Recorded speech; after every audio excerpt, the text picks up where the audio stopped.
Are we streaming? Oh, camera's on, but that's been on for a while. I think we're streaming, yes. Great success. What is up, YouTube? I see myself. So I'm Cord Campbell, and this is Coding Meta. And today, we're going to cover the finishing up the crawl API methods. So if you're new to the channel, this is Meta. I've increased the resolution of my camera. I'm looking at myself right now. And I've also changed like the encoder on OBS. So I'm going to minimize that. And I also increased the font size today. So every day I'm making little bitty changes to the stream. And trying really hard not to hit the microphone because I've done that in the previous episodes. I finally sat down and watched all the episodes all the way through, which I fell asleep watching myself, so I don't know, take that for what it's worth. Don't fall asleep. I'm streaming tonight instead of in the morning, so usually I do it in the morning, but I'm doing it tonight, so it's a little bit darker. Hopefully the light's okay on my face. Doesn't matter. So if you're new to the channel, which everybody is, I don't know why I keep saying that, but oh dear, we're down. So what Meta is a, let me go to it real quick. It's a search engine, and it's a search engine for saving things you find online, so it's for online content. So if you find something online like a photo or a URL or a site or whatever, you can, my chair's squeaking, you can save it to the engine, and then what happens is I use machine learning to create a full text index. Part of machine learning to create a full text index, and also use machine learning to do tags. And we'll get more into the machine learning stuff later, but that's essentially what it is. I came up with this maybe, I don't know, 4 years ago or so, something like that. Started coming up with the idea of it. I used to work at a company that was crawling Amazon. And after I left that company, I started thinking about how to monitor pages that had prices on them. So if you go to something like, I don't know, Arrow or Adafruit, which sell electronic devices, those prices change on the pages all the time. And so that's sort of where the idea came from, but that's not really what the site does, but that's sort of the manifestation of it. And having worked on Grub before, which Grub back in the day was a web crawler. If you're interested in Grub, you can watch the last episode, so that'll be episode 5. I do a deployment of Grub in episode 5, the new version of Grub. And with Grub, the idea was, well, actually the idea came out of monitoring stock news, in fact. And with the idea that if there was a bunch of news about a particular stock, that sentiment might change on that stock and then cause the price to fluctuate.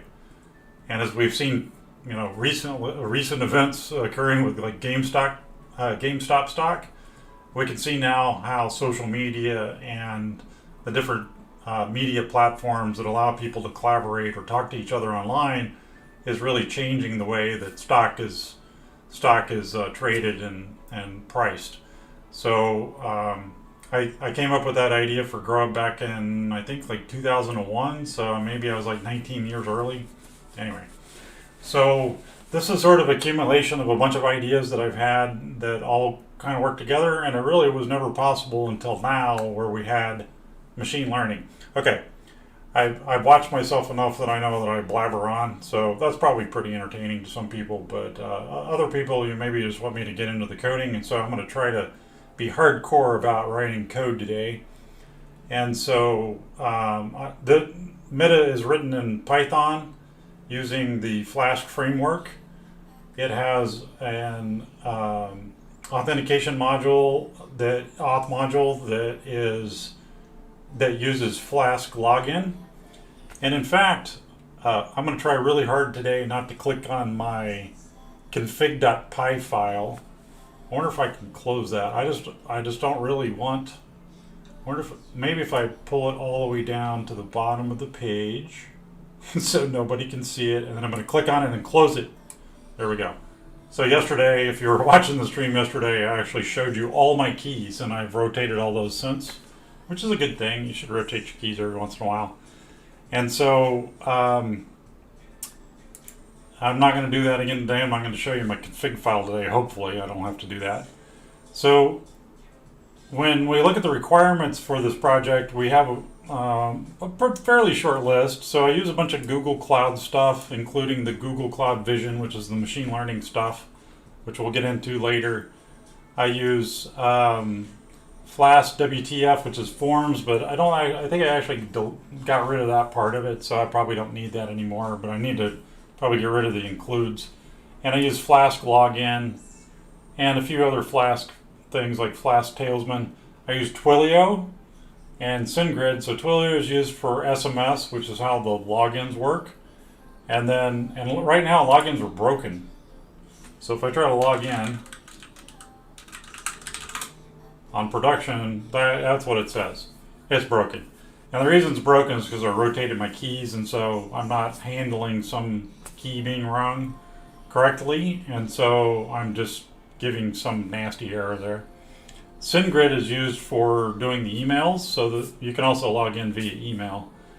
And then I've got some other stuff like phone number validators, email validators, Python date utilities, some random name generator, and Beautiful Soup, which is what we were using yesterday or the previous episode for going out and hitting a URL, a website, and pulling back the title and the description inside the page.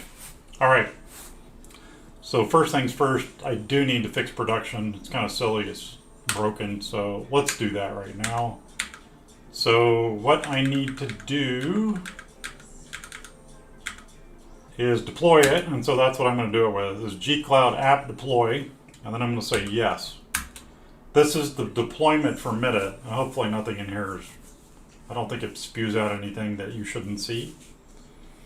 And so what it's going to do, it's going to go out and it's going to build the container, and then it's going to push the container to Google, and then they're going to rotate the containers and all that stuff for me, and then we end up with we end up with a container running on AppEngine that is the site. So that's going to take a minute. So I'm going to pop back over here and start talking about what we are actually doing today. So the last episode, I created this spool object, and the spool object is, the purpose of it is to cancel. I'm going to go down here to crawl, and you can see the spool object here. The spool object serves a couple of different functions. A spool is a collection of file names or image files, and then it has tags, a title, a description, and an upload URL. And the upload URL is used by the upload API to accept uploads to a spool. So what you do first when you crawl something, when you tell Meta to crawl, it takes the token in the URL, checks the token, see if you're authenticated, figures out who you are based on the token, and then it takes the URL that you pass it. It uses Beautiful Soup to go and hit the URL with AppEngine's container stuff, like that code's running in a container, so that container reaches out to the website and then pulls back all the HTML behind the scenes, and then it extracts the title and, if possible, the description. Not every single page has the description in it, but most have the title. The title's the thing that shows up at the top in the tab up here at the top.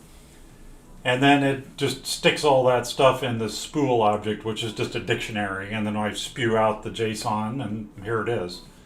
So right now I'm running these, and I can't run it until that deployment is done, so I'm just going to keep talking until that is done. So this is modules.py. Again, if you've watched this before, if you've watched previous episodes, you'll know that all of this code is not open source. But I was going to make it open source, so I actually don't care if you see it.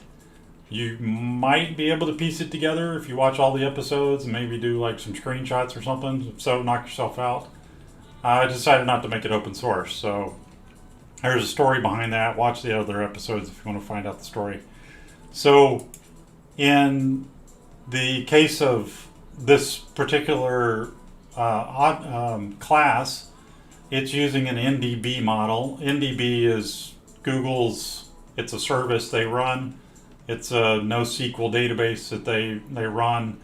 And this is how I model all of the objects that I have in the system. So for example, here's the user object, and it's got class methods like create and reset token and things like that. So when you click on, or you type in token reset, it'll actually run this code right here to reset your token, for example. So in the case of a previous episode where we implemented settings, this is the settings object I created. Now I'm doing the spool object, which is used by crawl and upload and index to get data about a set of images into the system.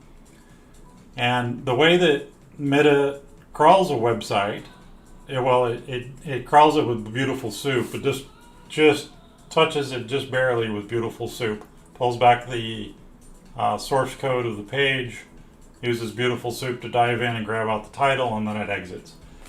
But the rest of it is using the Grub server, the Grub deployment I have running that I did in the last episode, and that actually images the page. So like it takes a screenshot essentially of the page, and then returns it, is supposed to return it into this list of file names, and then uploads it into Google Cloud Storage, where it's stored for viewing later by the user.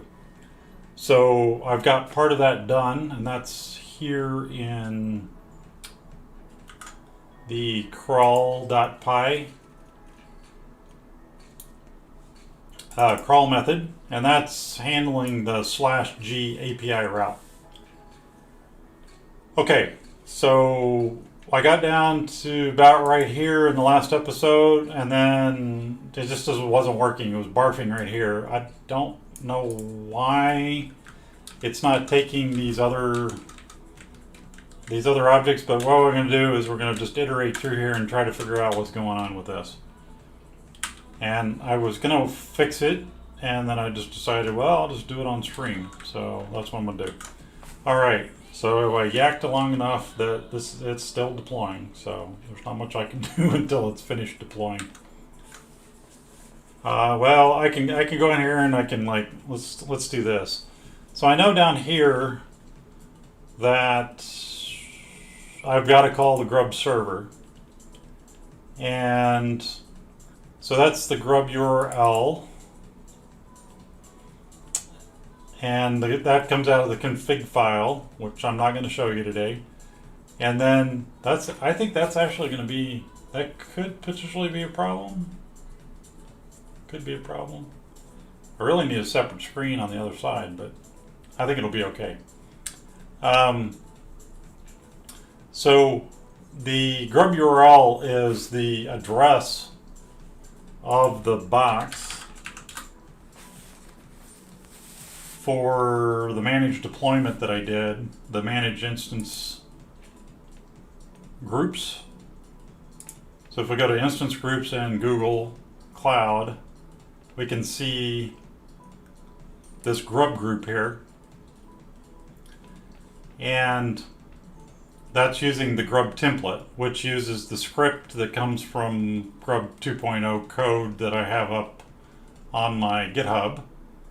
And in this case, it's running just one instance, which it should show it to us. Yeah, there's Grub group SHB3.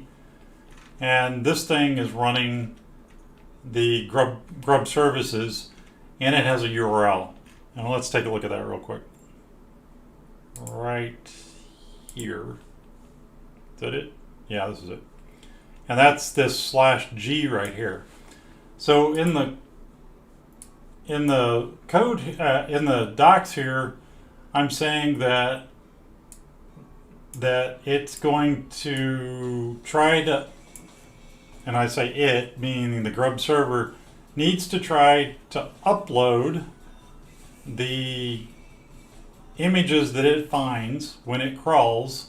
It needs to try to upload those to into that /u spool ut5s6t6 in this case, this one right here. So it's going to create a spool. The crawl is going to create a spool, and that's where we do that right here. So we're creating the spool right here, which is what's breaking, but we just can't test it yet because we're still deploying.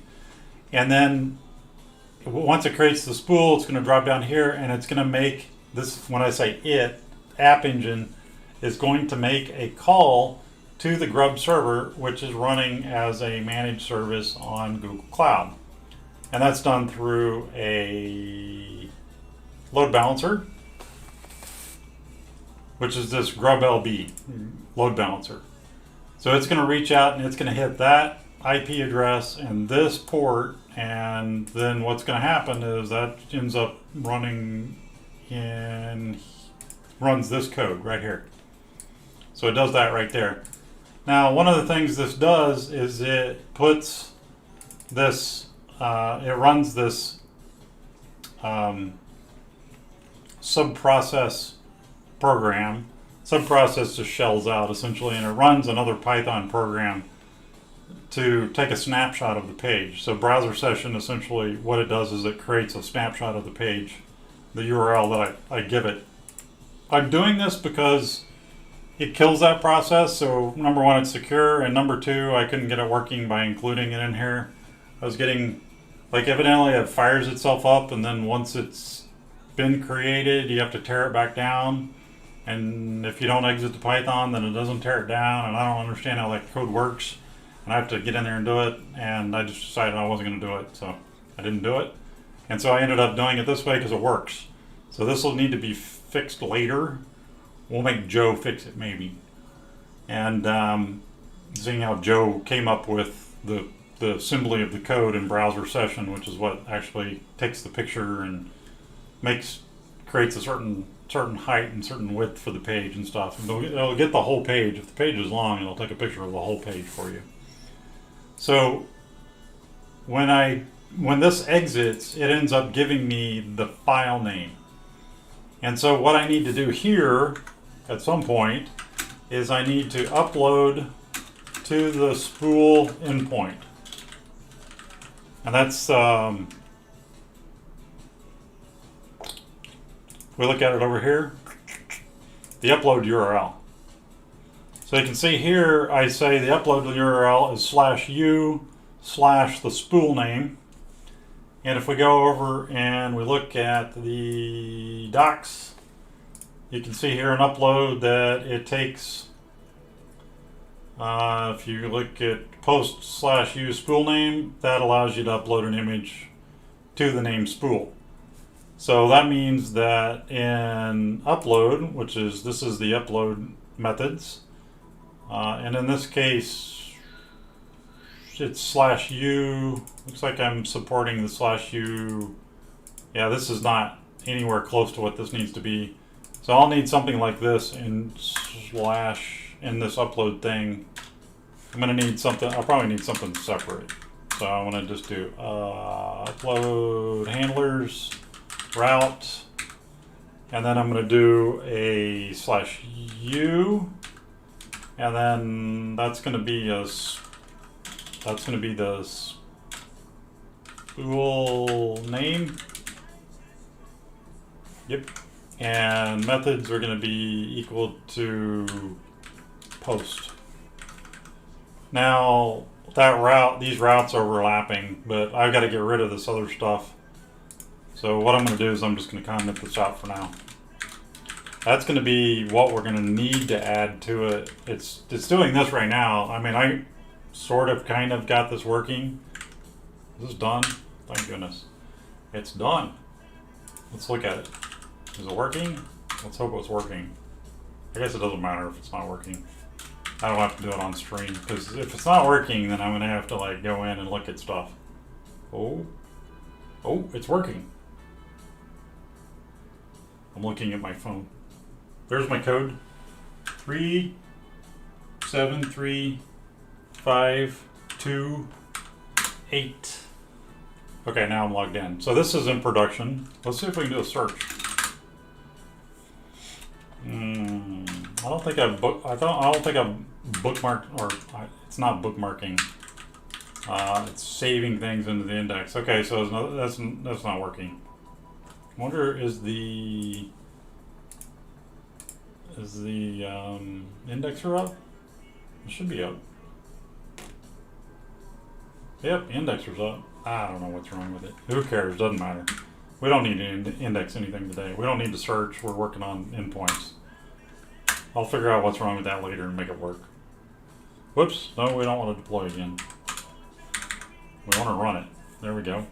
Oh, app.bat. You're asking about app.bat. What is app.bat? Well, it's this little program, little script I wrote called app.bat, and it says set dev to true, which just means dev's running, and then set Google application credentials to the credentials. And no, I'm not going to click on that, but that's my Google credentials. And what happens is when you have the Google AppEngine stuff running, installed locally, the AppEngine SDK installed on your computer, you can download those credentials and stick them in here. And then if you say that line right there, if you set the environmental variable Google application credentials to it, it'll use those credentials to be able to talk to, for example, the Ndb model. So if you look at the top of this, it says from Google Cloud import Ndb. And when you do that and you have specified that environmental variable for Google credentials, it'll go into the JSON file, it'll grab your credentials, and it'll pass them to Google with the call, and then Google authenticates you. And then what that lets you do is you can go in here and write stuff to the Datastore, which is this this NoSQL database thing. And this is a bunch of entries I've made to table called document. And overall, how satisfied are you with Google Cloud Datastore? Well, Google, you've asked me that a whole bunch of times, and I'm really tired of answering it, and so I've been saying very dissatisfied just because you keep asking me that. But in the interest of keeping the peace, and I'm on stream and being positive and kind, I'll say very satisfied. Next. Well, I recommend to everybody on stream to use Google Cloud because it's awesome. So 10. I'm streaming and busy. Please call back later. Thanks. There we go. Okay, it's extremely reliable. I've never had any problems with it. And well, I mean, it's super easy to use because, like, if you look at this is the code. I mean, I just don't think about it. In fact, this user class in previous versions, like in the Python 2 version of AppEngine, which is somewhat different than this Flex stuff that I'm using. I think I'm using Flex. Yeah, I'm using the Flex environment. I have to do that because I'm using the bucket stuff, like the storage, and then I'm using the Datastore. It's kind of weird. It's like Datastore, which is the Ndb database, and then storage. And in previous versions, this model stuff was tied into a framework that I was using that I worked a lot on. What was it called? It was called like Google AppEngine Boilerplate, written by a guy named Kodo. And I extended GAE boilerplate a lot. I rewrote a huge chunk of it. I never really did push it. Nobody ever used my version of it, but I deployed a lot of sites with it. And I do consulting occasionally for companies to promote their products. And I've used that in those projects. And so whenever Python 3, the announcement from Google Cloud about Python 3 support, or Python 2 support was going to be dropped this year or last year, I ported it over and rewrote it from scratch for Meta. So this new stuff works a little bit differently, but this is all the Flask login stuff. So this ties right into Flask login. You see here I'm including Flask login here. So Google Cloud NDB and Flask login work hand in hand. And I'm probably going to regret this, but I'm not going to show you the user table just in case. But there's a user table in here. Maybe I'll do an episode later on this, but the user table is actually the thing that keeps track of all the information about the users. There's no passwords on the system, so it takes care of all their tokens and stuff like that. And it lets them log in and stuff. And well, I mean, this is it. And it's super easy to use. I mean, there's no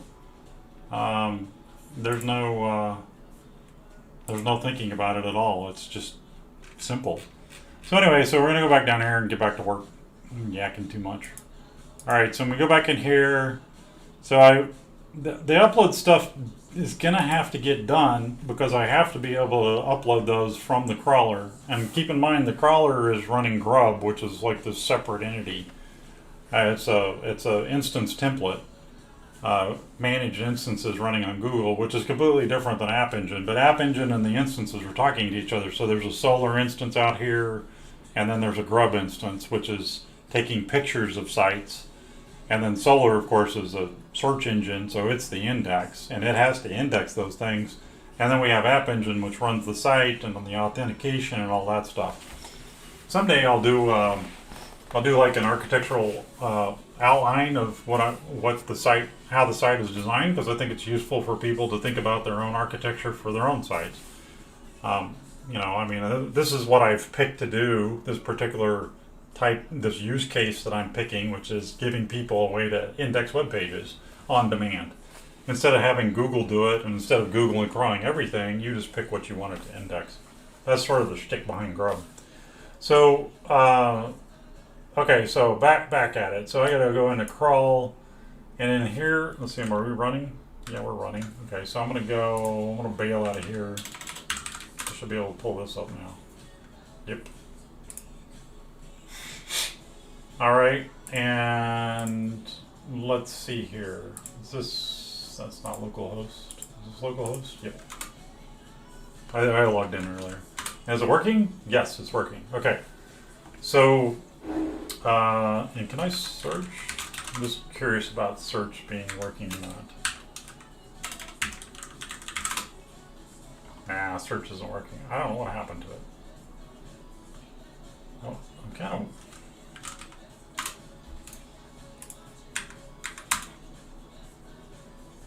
It's not working. Wonder why. I'm curious. Curious and distracted. Compute engine. Is it borked? Are you borked, Solr? Solr hardly ever gets borked. I've pretty much patched it up to where, I mean, I don't mean patching it directly, but I mean making it secure. Oh yeah, this. So how do I get my token? I'm not going to be able to get my token. I changed my token. So I'm not going to be able to log into Solr. Okay, I'm walking away from it, going the other way. We're working on the other stuff. I'm not going to worry about it. Okay. I'm just curious why the search is not coming back. It might be Solr, it might be something else. I don't know. Weird. Okay, well, whatever. It doesn't matter. It might matter here in a minute, though. Okay, so what we're going to do now is we're going to call this. I got to make this bigger too, I guess, huh? So you can see it. All right, so I'm going to call this curl, and this is my token, which I don't care if you see my token, and the URL is to crawl Google News, And then I'm calling localhost, yep, and I'm gonna hit enter, and then I should get some error. And it says, got an unexpected keyword argument URL. Okay, in line 73. So this is the error we were having yesterday. Got an unexpected keyword argument URL. And I'm calling spool create.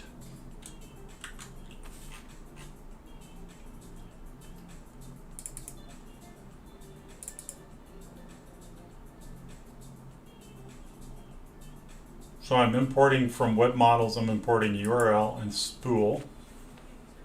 Let's see here.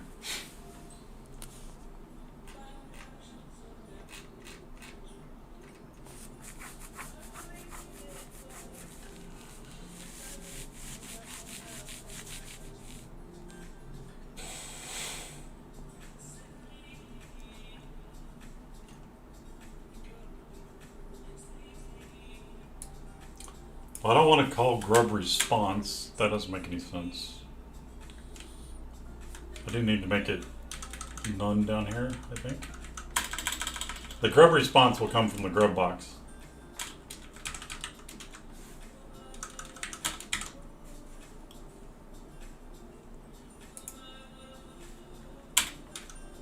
If I do that, is that gonna work?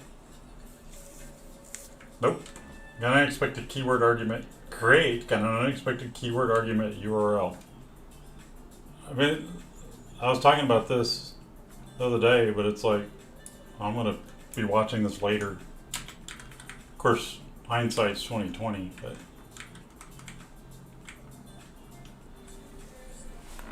I know it's not this, because that's just defining for the model. It's just defining what these types are.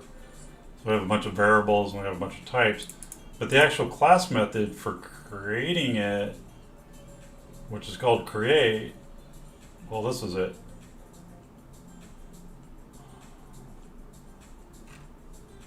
It just doesn't like it. I don't know why. Let's take it off. I don't know why. I mean, when I took it off earlier, it worked. So let's just take it out, I guess. I don't know. It's going to say the same thing about title. Hey, what happened there? Okay. I know it's exactly what it's going to do. It's going to fuss about the title now. Whoops.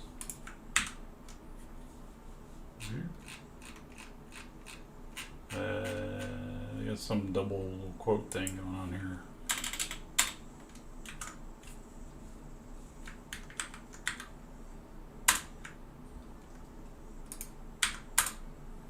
This is still kind of small. I wonder if I can make it bigger too. I don't know. It's PowerShell, so it's going to be weird. No, I can't make it bigger. I don't know how to do that. Yeah, title. Well, I mean, okay, so let's think about this. So it just doesn't like me passing any of that stuff to it.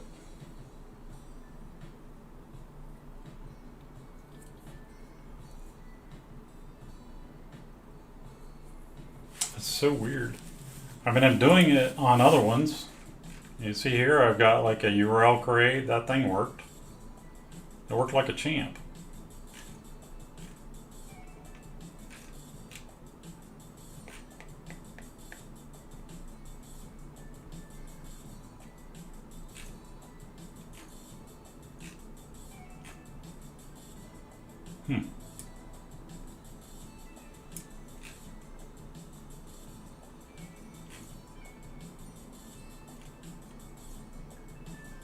Well, it's flustered right here, right?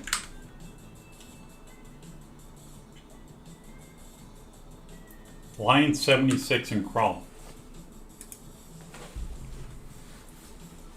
So it gets down to the bottom of this, and then it pitches a fit.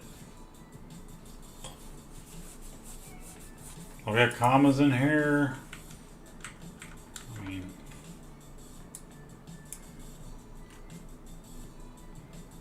well, let's see. Let's go into upload and take a look at this. So here's a document create.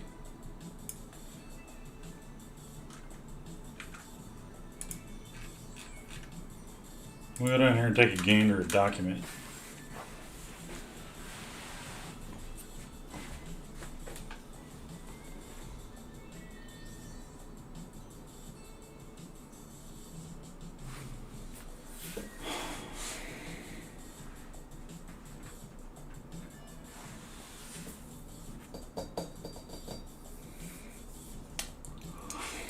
Well,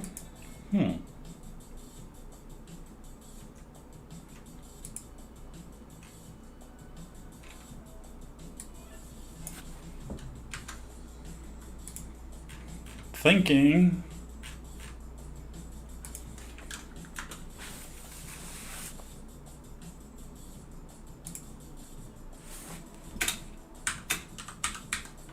And then what it says down here? This is UID. UID.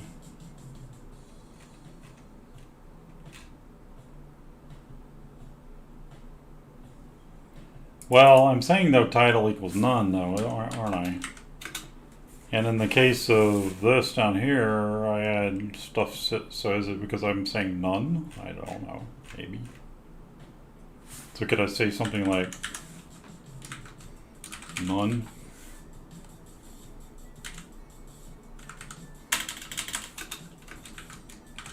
Oh, those are the defaults, right?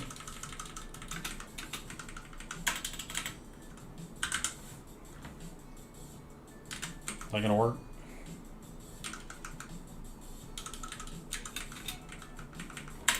Just an empty list, right? Okay, so I should call it with UID, title, description, tags, and file name. So UID, title, description, tags, and file name. File names. Alright, so I'm gonna delete this.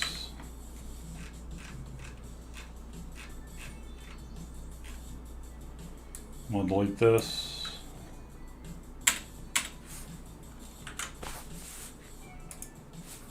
I'm gonna save this. I'm gonna paste this in here. That looks consistent.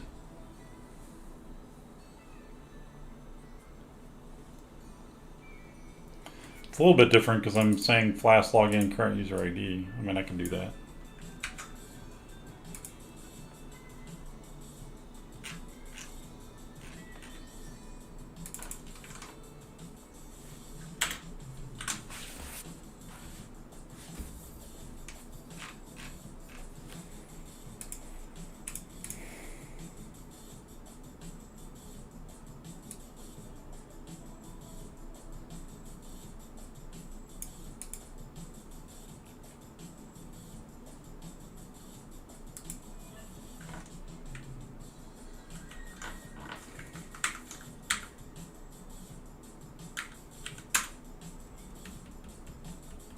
None type object has no attribute user ID.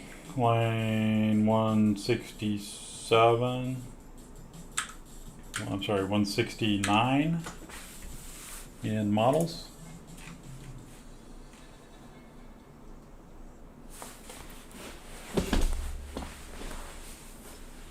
What does it say? None type object has no attribute user ID. Oh, am I not logged? I'm logged in.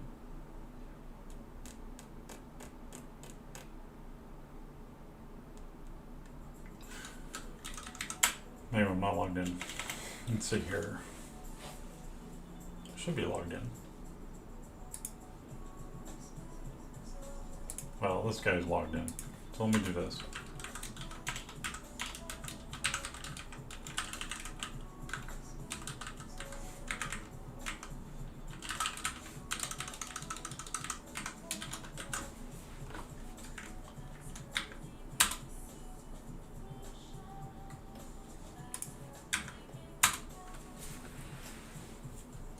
There's my user ID right there. Yeah, Craig got an unexpected keyword. Referable plus file names. I'm floundering around with this. It's pretty funny actually. Craig got an unexpected keyword argument title. What are you gonna do, Cord? Well, scratch my head. What? Like I don't understand. Like it should be acting just like this guy. I mean, like this document create thing. I mean, if I did this, I'm just gonna substitute this in here. Let's see here. I'm gonna do this. So I'll just add that in there. Now I'm going to add a document instead. So I'm going to do this. Yep. Well, let's go back here and look at this. So this is not in client, there's no client context there. That doesn't matter. It shouldn't matter, because the client context is run inside of the create function. So in this case, we don't have any of these content types or anything set, so what I'm going to do is I'm just going to do this. Oh.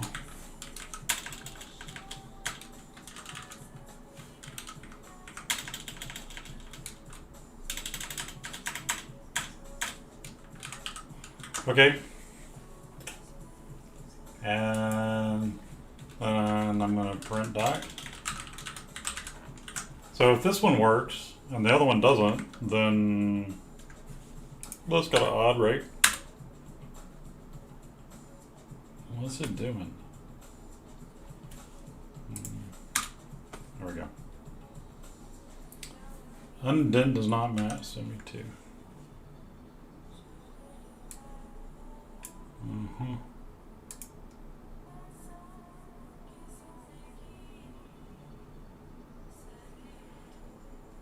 Convert indentation to tabs. Save.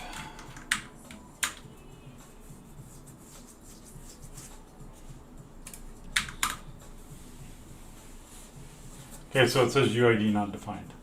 Line 73.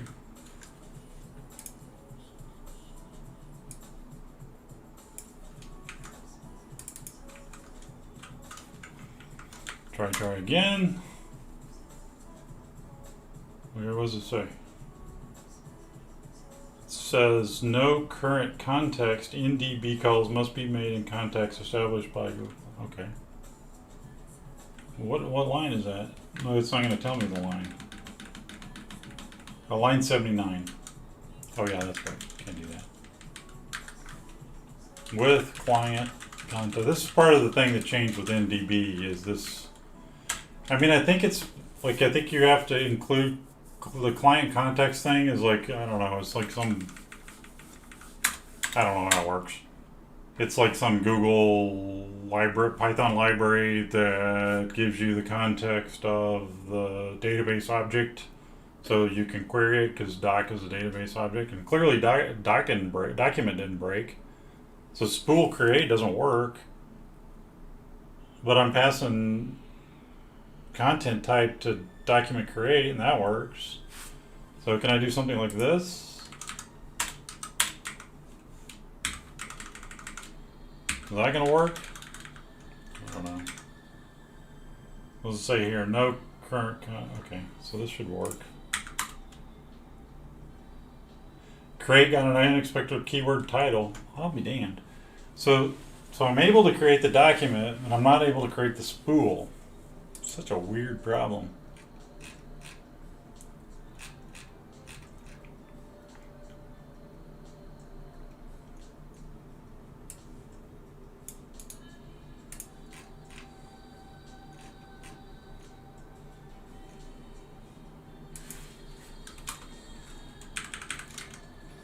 So I'm going to comment all this. I mean, there must be an error in there somewhere that's causing this. I don't know. Okay, so now it has that. Which honestly looks almost exactly the same. I have no idea. CLS doc ID.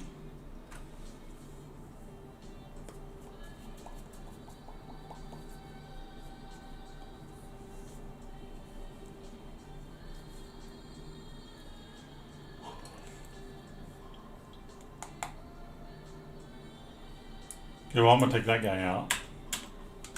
And I'm going to change this to... I'm going to change this to title. And this to description. And I'm going to take out these two.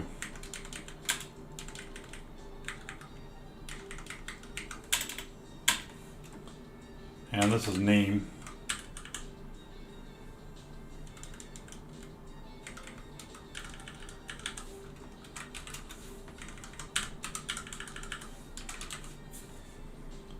And drop this doc ID. And we have title equals title, description equals description. We're going to get rid of the rest of this stuff. And then the query would be name equals name. Get. All right, let's see if that works.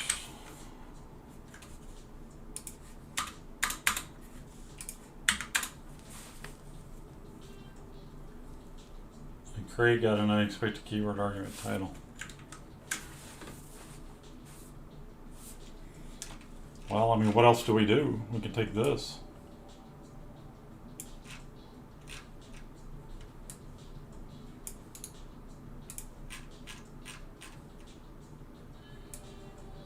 I mean, there's title right there. So weird. Oops. Well, you have good days and you have bad days. Okay, so I'm going to take out doc ID. I mean, all I'm doing here is I'm just trying to get it. Yeah, this is going to be name, right? And then this is title. I'm just copying what's below, more or less, and description. And then we want to get rid of the other two, like that. Do we need a? I mean, we like. This one we have like a get by doc ID. We don't need that class method. That's not a requirement. So pretty much all of this code right there has been pulled from below. I think everybody would agree with that. So I have Ndb Model up here. Is that wrong? Ndb Model. No, and it's a class. It's got a class method on it. It's for all effect purposes, it's the same. Do I have another spool? Oh, for God's sakes. I already had spool in there. Wow. Okay. Well, there you go, people. That'll be a good one. So ridiculous. Okay. How far back do I have to go?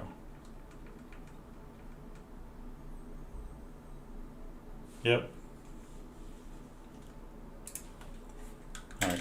This is the title. So, I wonder why I thought of that just then. It was like, is there another spool in here? Okay. Double definition. Okay. Well, all right, moving on now. Interesting problem. I mean, like maybe if you're a good programmer, like stuff like that doesn't happen because you're careful or something, but I don't know. There's no telling. I don't know what to say. I'm just not gonna say anything. Okay, so so if I'm calling create from crawl, so I'm creating the spool.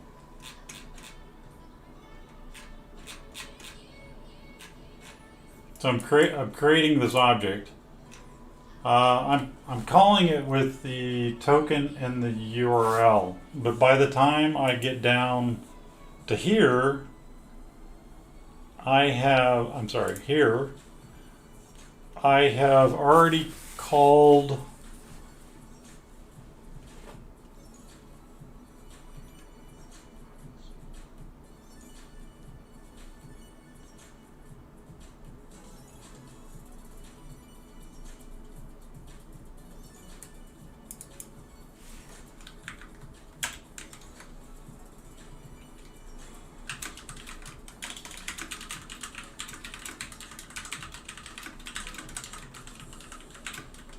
okay, so by the time that I get to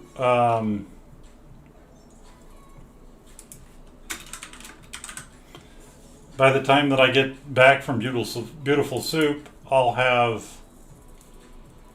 the URL, I'll have the title.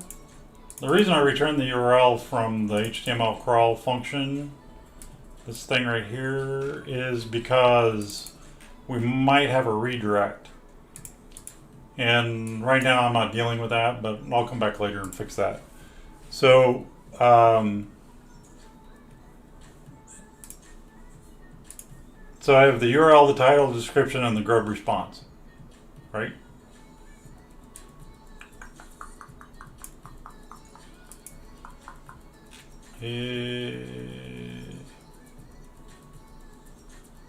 So that's like soup response, isn't it?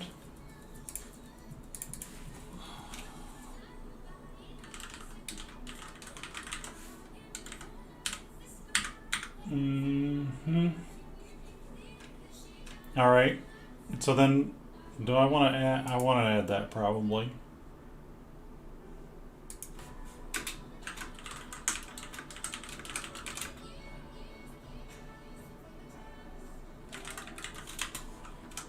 And then soup response. This could be like a 302, or maybe we didn't find it, or who knows what, right? So I'm just going to throw it in there now. I might not need it, so but that doesn't matter. BS response, beautiful soup response. Okay, so I'm gonna need to call. Yeah, I need the user ID for sure. And then my question is, can I not do this? I'm doing it down here. Where is it?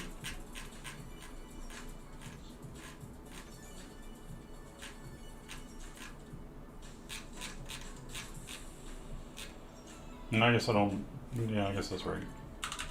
Okay, UID, comma. And I'm calling the title, and do I want to call the tags in the file names? So from crawl, I gotta take this part out. I'm still like, what the hell? Okay, so I do want to give it some tags. So let's do tags. I mean, you saw me earlier, like when I'm trying to figure out this problem, I'm changing everything. So like kind of the first thing to do was, okay, well, I'm having a problem. I don't know what it is because I'm an idiot and I have two definitions in there. I'd already started, God knows how long ago. I came up with the idea, when I come up with the idea of something like, okay, well, I'm going to have a data object called spool.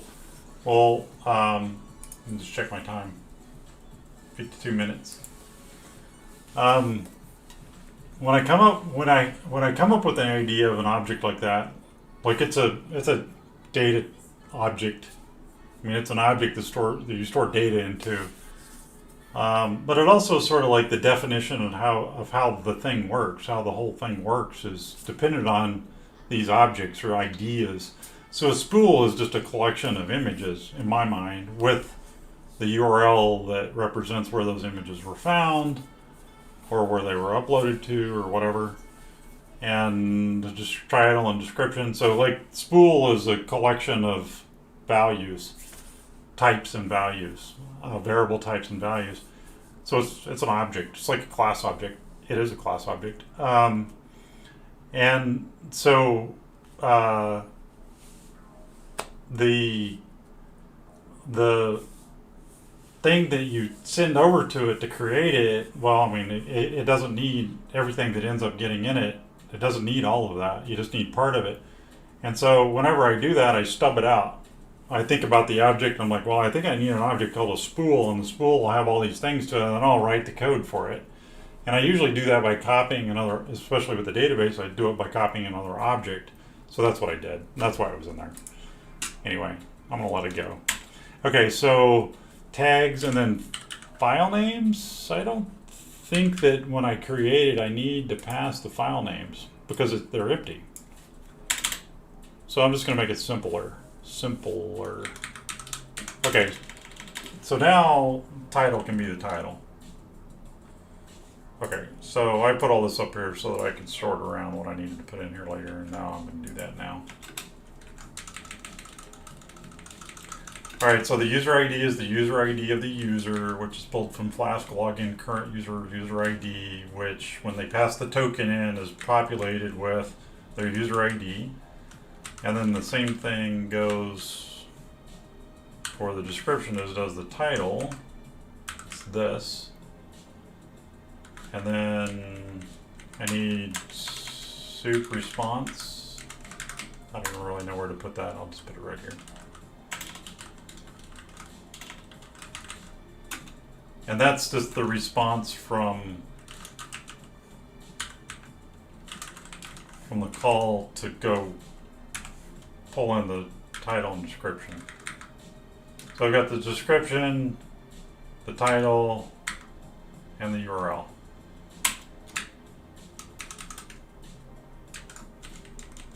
And does the spool not need the URL?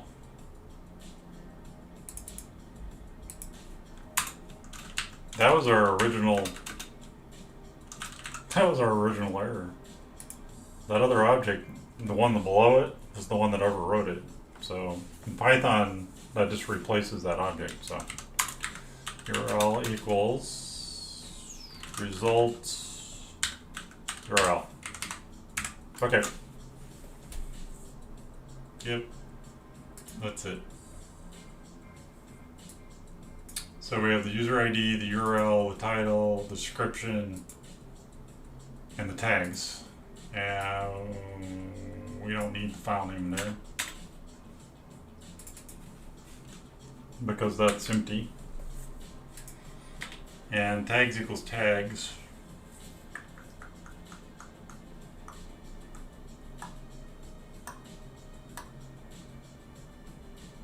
We're going to give it a new name, so we're going to create the name. Then we're going to set updated. We're going to set grub response is non-initially, soup response is equal to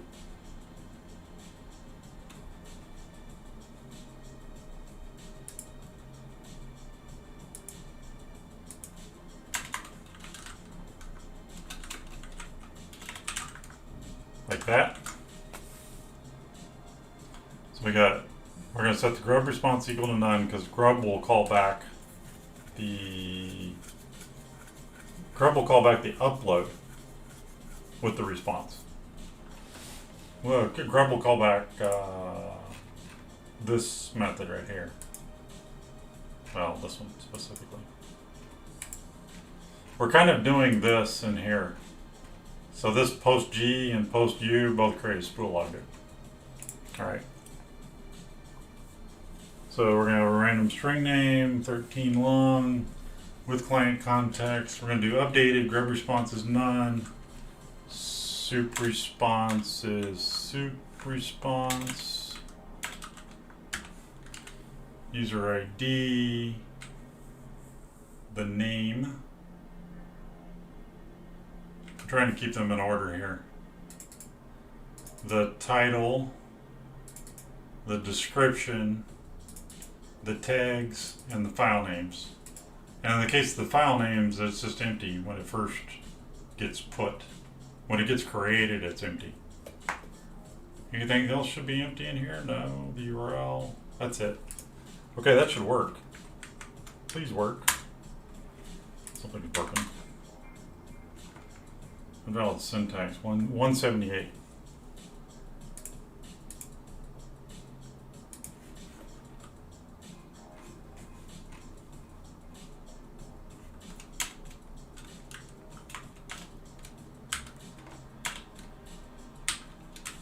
Right? Yep.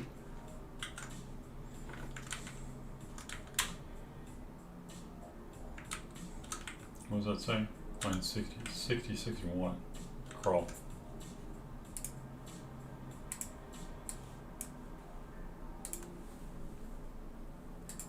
Oh yeah. What is that doing here? I've forgotten. Stuff from Beautiful Soup. We've already got URL. Oh, yeah, whatever. Oh wait. Yep, that just needed to be deleted. All right, one more time.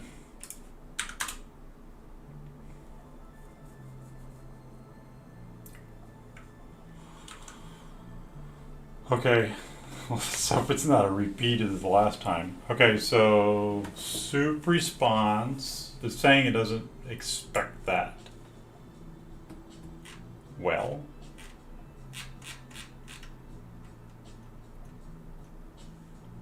there she blows.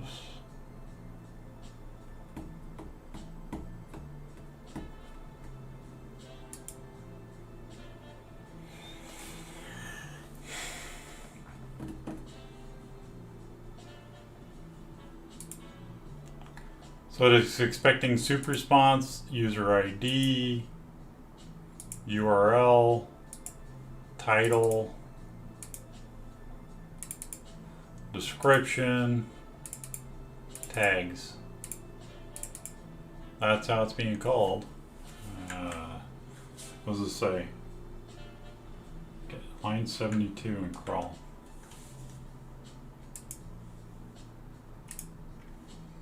My God, is it still down there? No. Okay. Did I save this? It is saved. Let me restart this.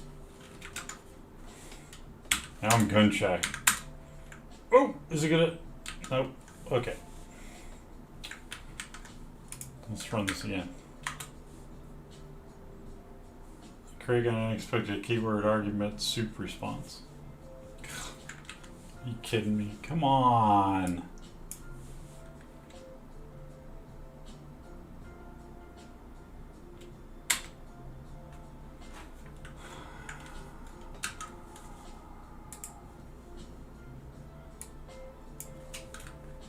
Seriously? Give me a break. Soup response is not defined. Well,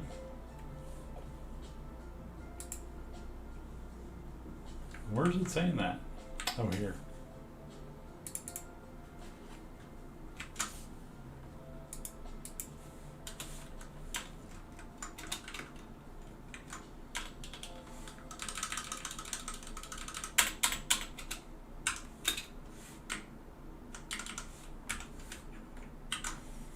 Okay.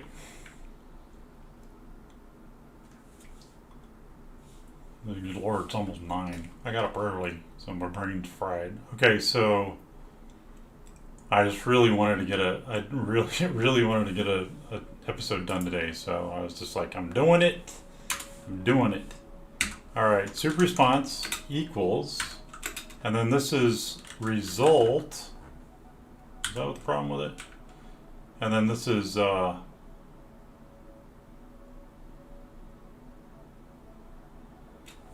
that's from soup, and it's returning the response. Was that what was wrong with it? I think that's what was wrong with it. I think it was being silly. Invalid syntax.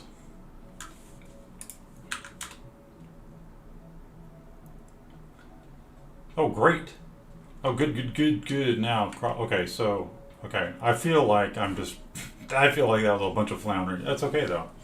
Sometimes coding's floundering. Maybe not for everybody, but for some of us, it's floundering. Okay, so if not, public URL, no URL. Okay, great. So, okay, that's great. So we actually should have our spool object here. Yeah, there it is right there. Okay, let's make sure everything's in here. Oh, great. So the description has been populated with Google News' thing. There are no file names, that's right, because we haven't asked Grub to crawl it yet.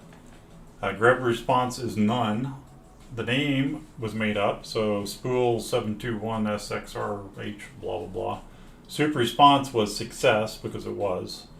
Then tags or URL. I don't know about that, but we're going to just leave it in there for now. And then the title was Google News. It's got a user ID, that's my user ID, and it was updated. There's the time that was updated, and the upload URL is /u spool. That's where it's going to get uploaded. And then the URL. So that's great. Okay, so now what I want to do is I want to what? Let's see, hopefully, let's see here. What did I call? Crawl API methods. Well, thank goodness that I didn't call it something with the upload methods, because I'm not getting that far. I'm leaning down. I'm leaning a little bit, so I'm drop my desk down a little bit here. being lazy. I'm leaning back. Okay, so here we're calling the grub URL, and we know that's right. Is that working? Let's print this. So let's see if we're getting a response from Grub. Grub response. I don't know what I'm going to do if I have to go into config.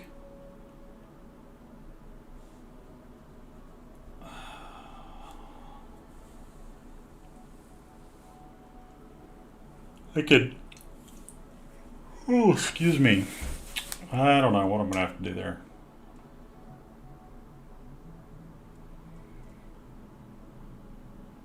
I have to do something else. It's probably rude to yawn on stream. I actually have tea, but it's not helping much. Yeah, let's run that.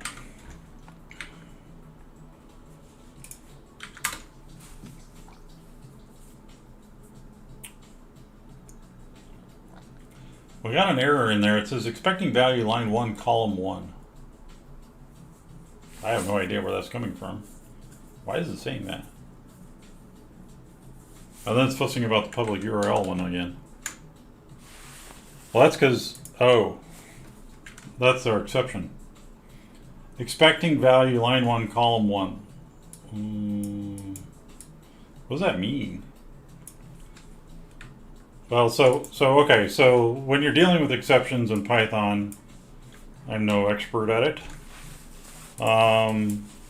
You can do one of two things. So this is what I always do. If true, and then I go down here and I comment this guy out. And now what it's going to do is it's no longer a try except, right? Or yeah, it's no longer a try except. I think we're blocking here. There we go. What? Unexpected indent.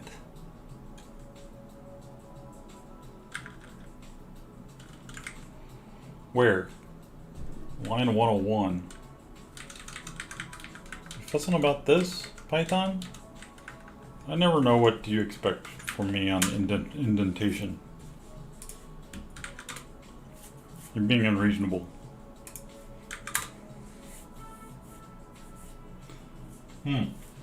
JSON decoder decode error.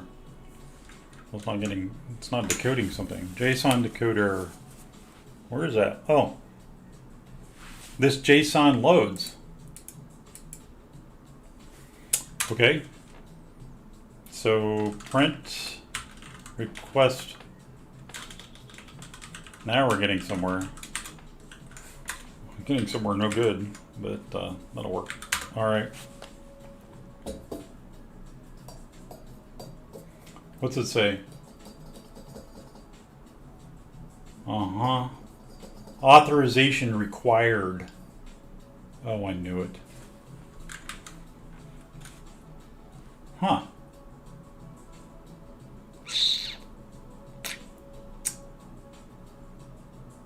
Well, I mean, what we could do is this. You know what? We can fake it until we make it. So I'm going to go to GitHub. The nature of the problem currently is I do not want to rotate my keys again, but I got to figure out something I can do to show you that config.py file. So this is this is what the template started out looking like, but I added a bunch to it.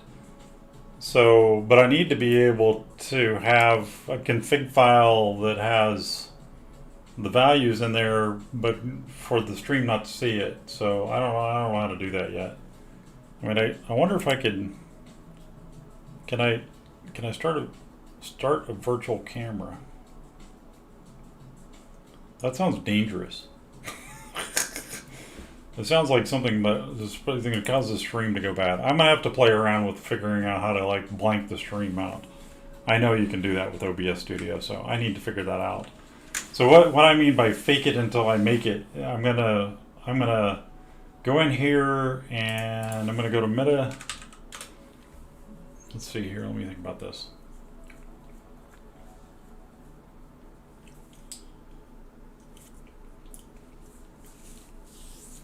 Well, we know it is what? We know it's the Grub group. We need to call the Grub group, and what I can do is I can show y'all, probably because I've already done it, I can show you this token.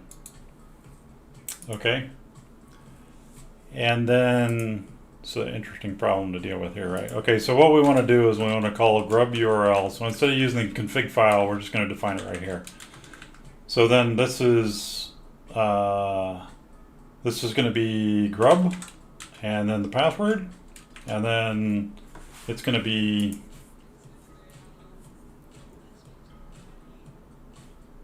the load balancer.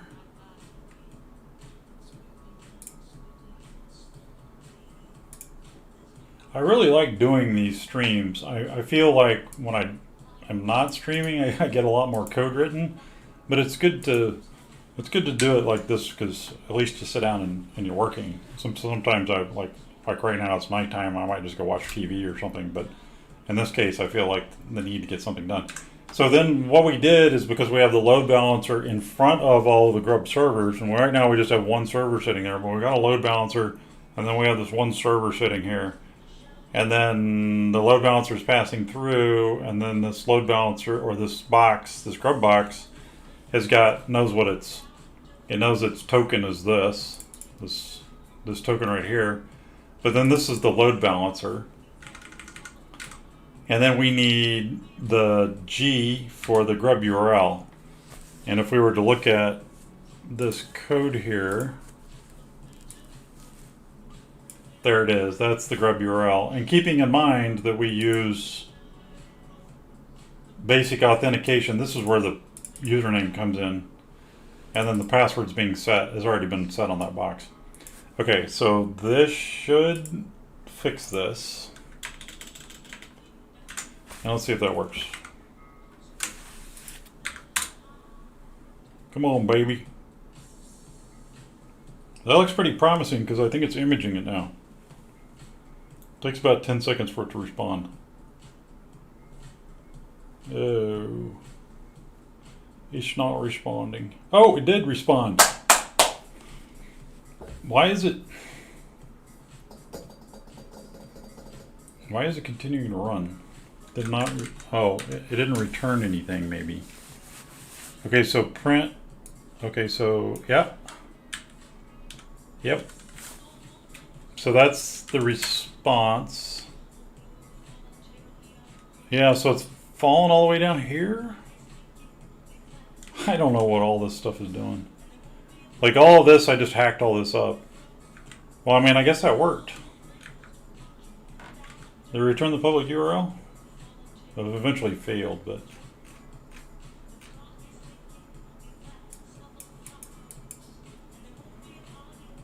return both of those. This is connection timeout. Connection attempt failed because the connected party did not properly respond after a period of time, or established connection failed because... Okay, whatever.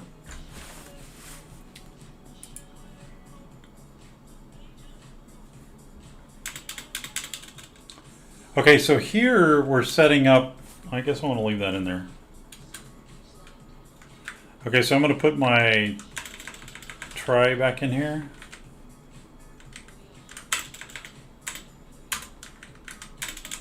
Okay, let me think about this. Okay, so call the Grub server and give it the URL and the spool name.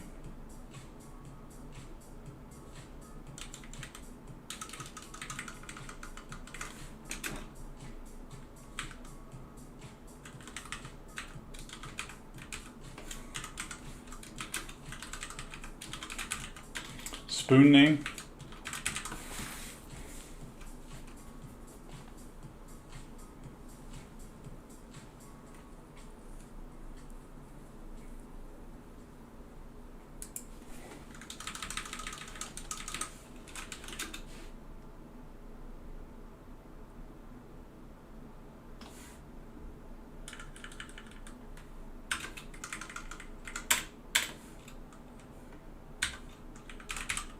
So I do it.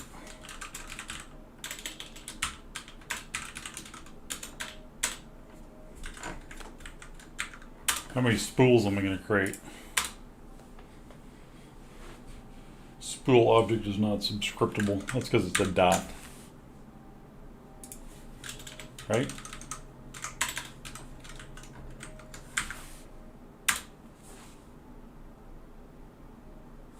Spool name is not defined. Well, that's because I didn't call it spool name. I called it name. Did it print it? Yeah, it did. Here it is right here. Those should be lowercase, shouldn't they? This is running in the models. It's doing random string right here. I don't actually think that's what I want to run here. Its util is generates secret token, random string.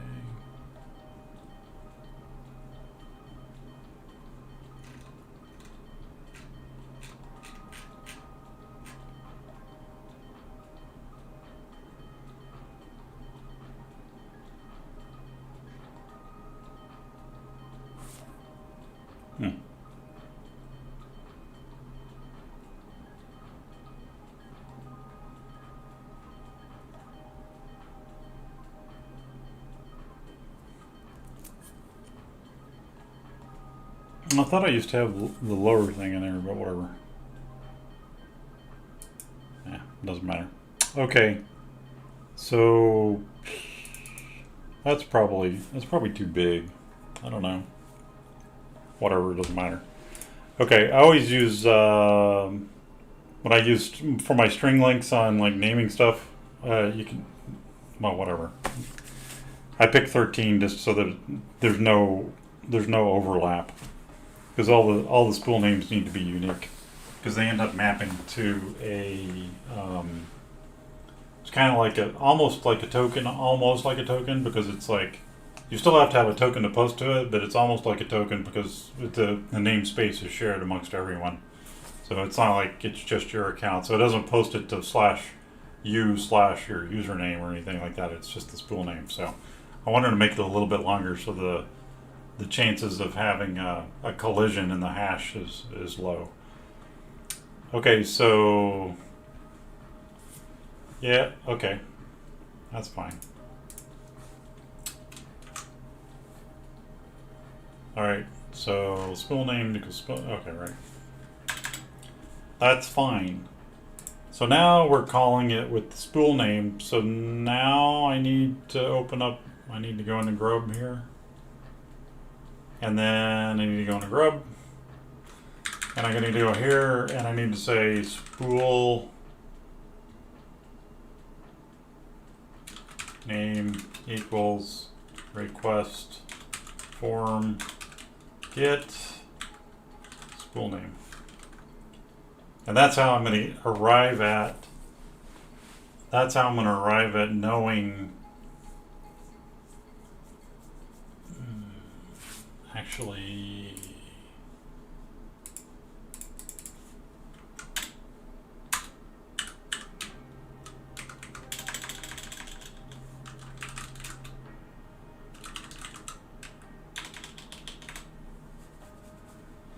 it's the upload URL is actually what it is, which is built from the spool name. So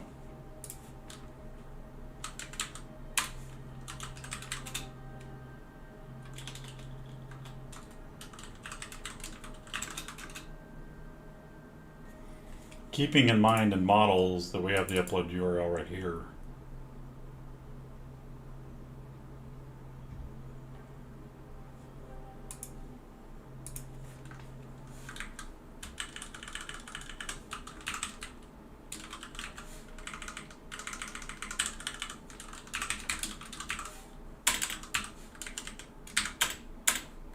Okay.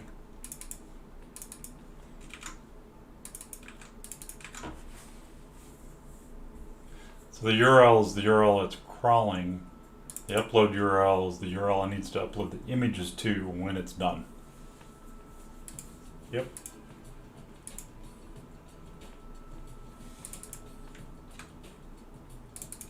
There we go. That's what we want to do right there. Now let me think about this. So this thing will know. Will it know? I mean, I could hard code it to meta, but should I give it the entire thing? I probably should, shouldn't I? So that's the grub.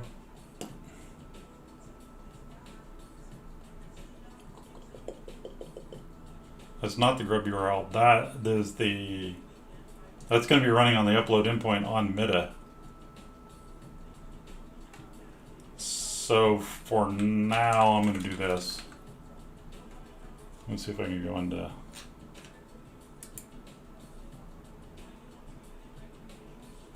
I don't know how I defined it. There's a. Yeah, this thing right here. So it's website URL. So config website URL.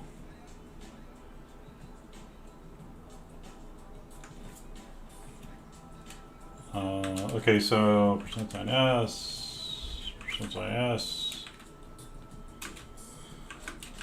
config website, copy that, website URL, comma, spool upload URL. Okay, so, and the spool upload URL is just like that, right? So it's going to be, okay, so yeah, well, now we're going to print this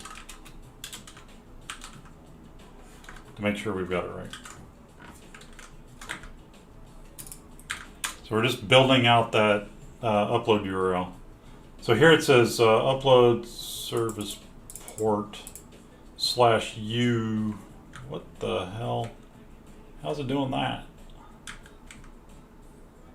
Oh, the spool uploaded URL is already populated with all that stuff.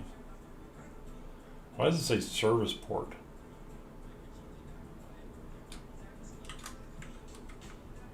Where's that service port coming from? Localhost service port. That's coming from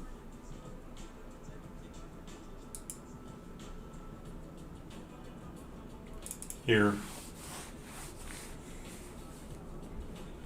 Oh, so in this case, I'm not actually using that, so it's got a typo in it, which of course I can't go into config.py and fix. So now we're gonna have to patch it again. So whatever, I'm gonna give up. Okay, so HTTPS. This is, in our case, this is for localhost. I'll fix this offline, which is running on 8080, and then it's a /. I think that's right. Is that right? Where is it? I don't see it. It's fussing. Not all arguments are converted. Yes, yes. It's because I'm giving you too many arguments. Stop arguing with me, code. Okay, here we go. Yes. Okay, so there's double slashes. So I gotta take care of that. Okay, finally. Okay, so that bottom entry here, that's the target to upload to. So let's go and look at the code again. When I say the code, the API definition, we're looking down here at the upload stuff. See, we're working on Uploader. Okay, so the upload URL, so it's going to be posting to /u/spool name. Is that correct? Yes, /u/spool name. So that's the right API call that we've given to Grub. Yep. So upload request form get upload URL. Now here's the deal, is that I don't run Grub locally. I don't run this service locally. I'm just deploying it. So it's like a separate component. So ideally, if you were doing this type of development, you might want to run this locally. I just deploy this. I just have been deploying it and using. So with models, that's using Ndb, correct? Yes. So it's using the Ndb service, which requires the credentials.json file and the include for Google Datastore, right? And that's all running on the cloud, not on my local computer. So you used to, when you were running AppEngine locally with Python 2, you would start a separate process that was the Ndb or the NoSQL data store that you would run locally. And then if you were running if you wanted to run like Solr or something like that, you could also run it locally. Well, they moved that to Google Cloud, and then I was like, well, hell, I'm just going to move the service for Solr Cloud over there too. So in this case, I can store things locally. I can run this and store things locally using the upload URL because I'm running the service locally. The Python that I'm working on will run locally, and then all of this Google bucket crap gets called out using the credentials stuff. Well, that's fine, but in this case, what's happening is here I'm saying I'm gonna upload to that spool, and then it's gonna take it and it's gonna upload it to storage. Why is this not coming back? Something's happened to it. Okay, so as this stuff may not be coming back, I'm not sure. So in this case, for Grub is running in the cloud too. So I'm here at this point on Google Cloud. At this point, I'm calling it a 34.117. This is configured in the configuration file normally, but I've just hard-coded in here so I don't have to go into the config file to show you my tokens. But in this case, I'm calling out from my box to Google Cloud to that instance, and none of this code is running out there. So here's what I'm gonna do. So I'm gonna do a get status. I'm in this, and then I want to make damn certain this is right. So I'm gonna go down here. So let me see here. It says upload URL, so that's correct, right? And then so here we would want to do like a print upload URL, I guess, something like that. Actually, you know what we could do, because we're going to build a response, is we could just dump the upload URL in here. Yep. And then we'll pass back the file name too. So instead of dumping the JSON to it here, what we're going to do is we'll actually do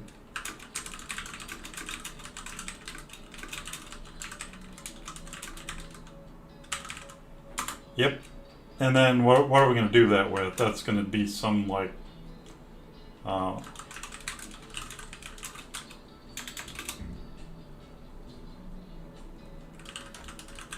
right? Request blah blah blah blah blah blah blah.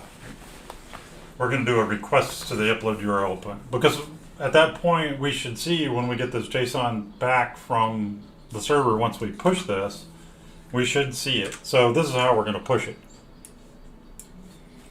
So I'm going to add this.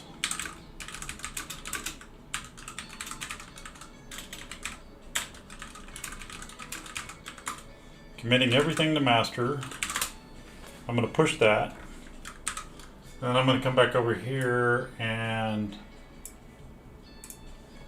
I'm going to go into Google Compute Instance Groups.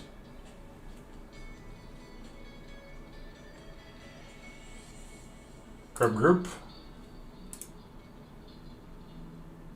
30 minutes left. Thank God. I don't know. I bet this front part of this this episode was this day is a little frustrating to me, but whatever. Okay, so I'm going to check this. No, I'm not going to check this. I'm going to click on this. No, that's the instance. I'm going to do a rolling update, I guess. That's what I'm going to do. A rolling update. And then I'm going to say maximum unavailable. Maximum number of percentage of instances can be offline at the same time while updating. I don't know. Maximum surge. Proactive. Substitute. Okay, well, so it should substitute. So I'm just going to update. So what this should do is it should tell, AppEngine should tell the instance that's there, you need to, like, it's going to tear it down and then it's going to replace it. And when it replaces it, it'll check the code back out. Let's see here what this guy's doing. I don't know how long that takes. How long has this been up? No idea. Should be shutting it down.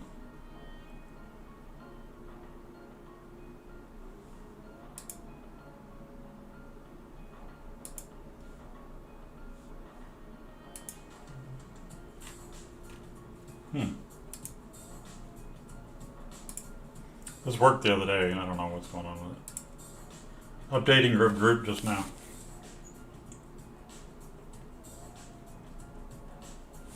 Okay. So, what you doing?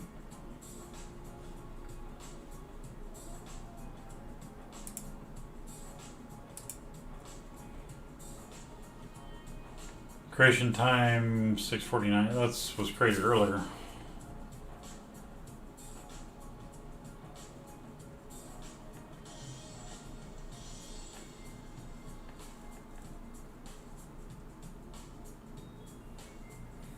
We can go in and shut it down. Would that be rude?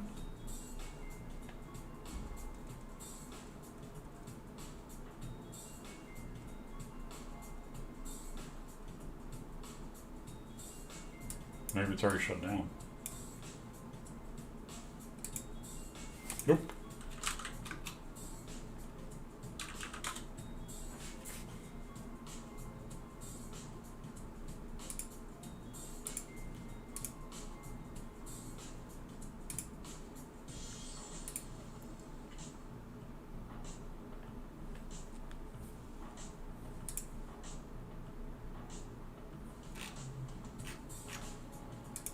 Yeah, so I'm going to live 24 hours because I just killed it. That's the same one that was there just a second ago, I think.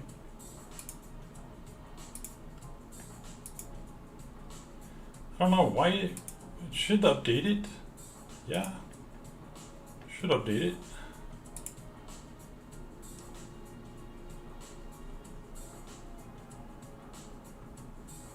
That's it right there.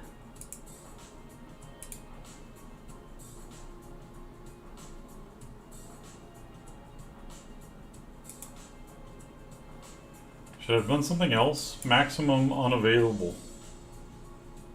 Maximum number or percentage of instances that can be offline at the same time while updating.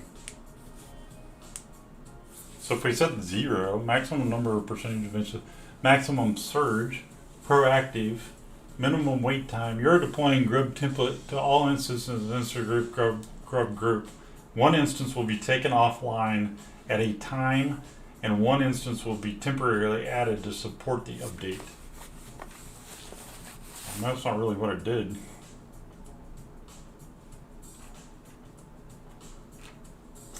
I don't know.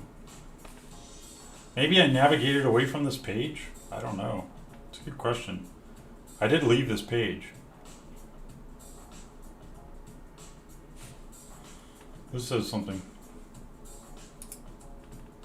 Updating Grub group.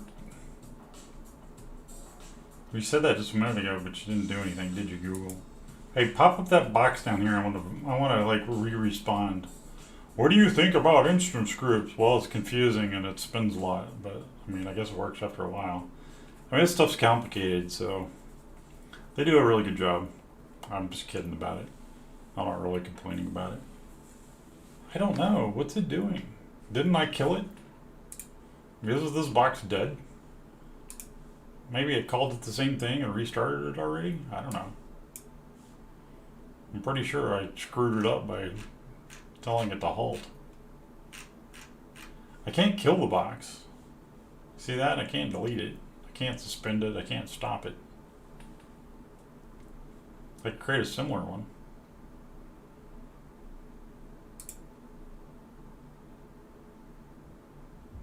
No, do that. I want it to start it. Come on, man.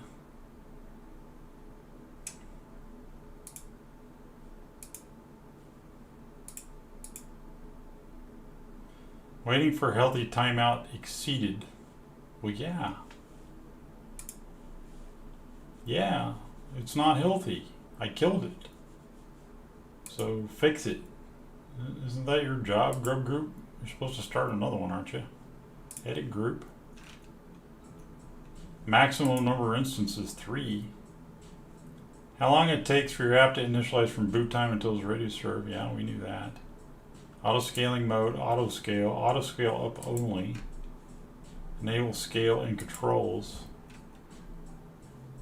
I don't need to do that. Delete auto scaling configuration. Yeah, we know, because I killed it. Is it because it has a delay on it? I mean, is it a 5-minute delay? What's that saying?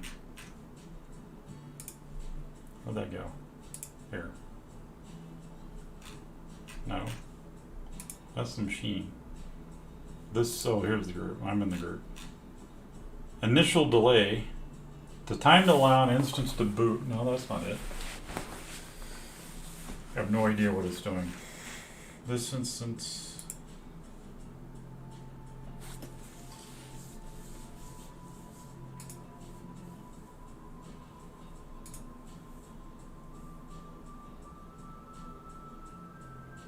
Oh. That's still the same box. Maybe it's pissed off I restarted it.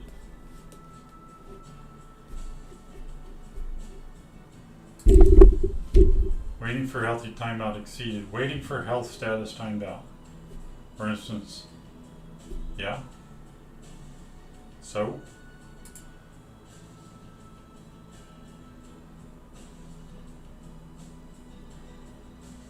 Maximum unavailable.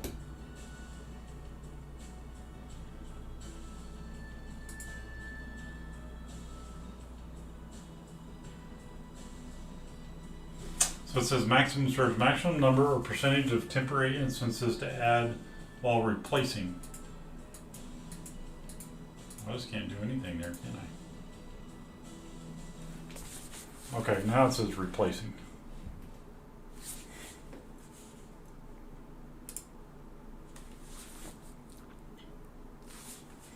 Now it's doing something. I don't know why the rolling update didn't do it. Maybe it can't do a rolling update if there's only one. That's probably the deal. It's like it refused to do it because there was only one. And then I went in and foobarred it. But then the check failed, so then you kind of expect it to start another one, right?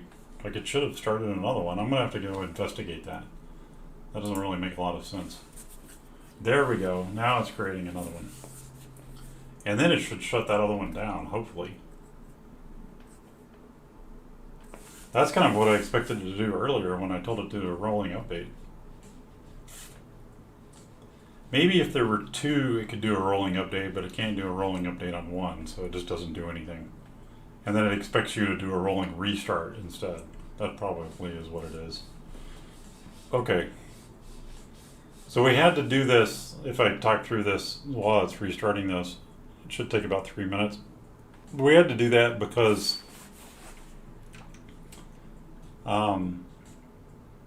the Grub URL, I needed to pass it the upload URL, and that code wasn't there. And so when it calls us back now and responds, this Grub response, then yeah, this thing right here.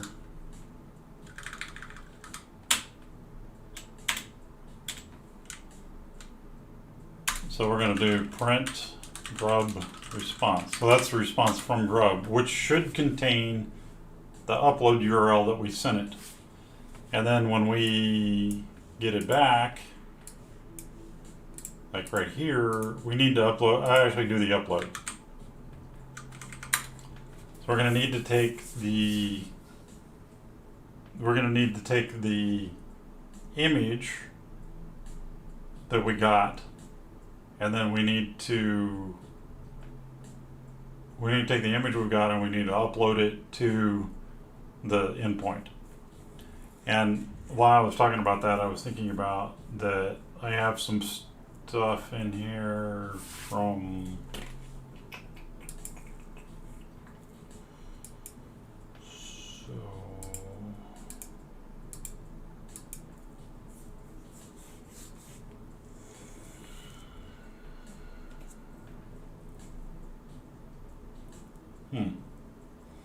I don't remember where the code went.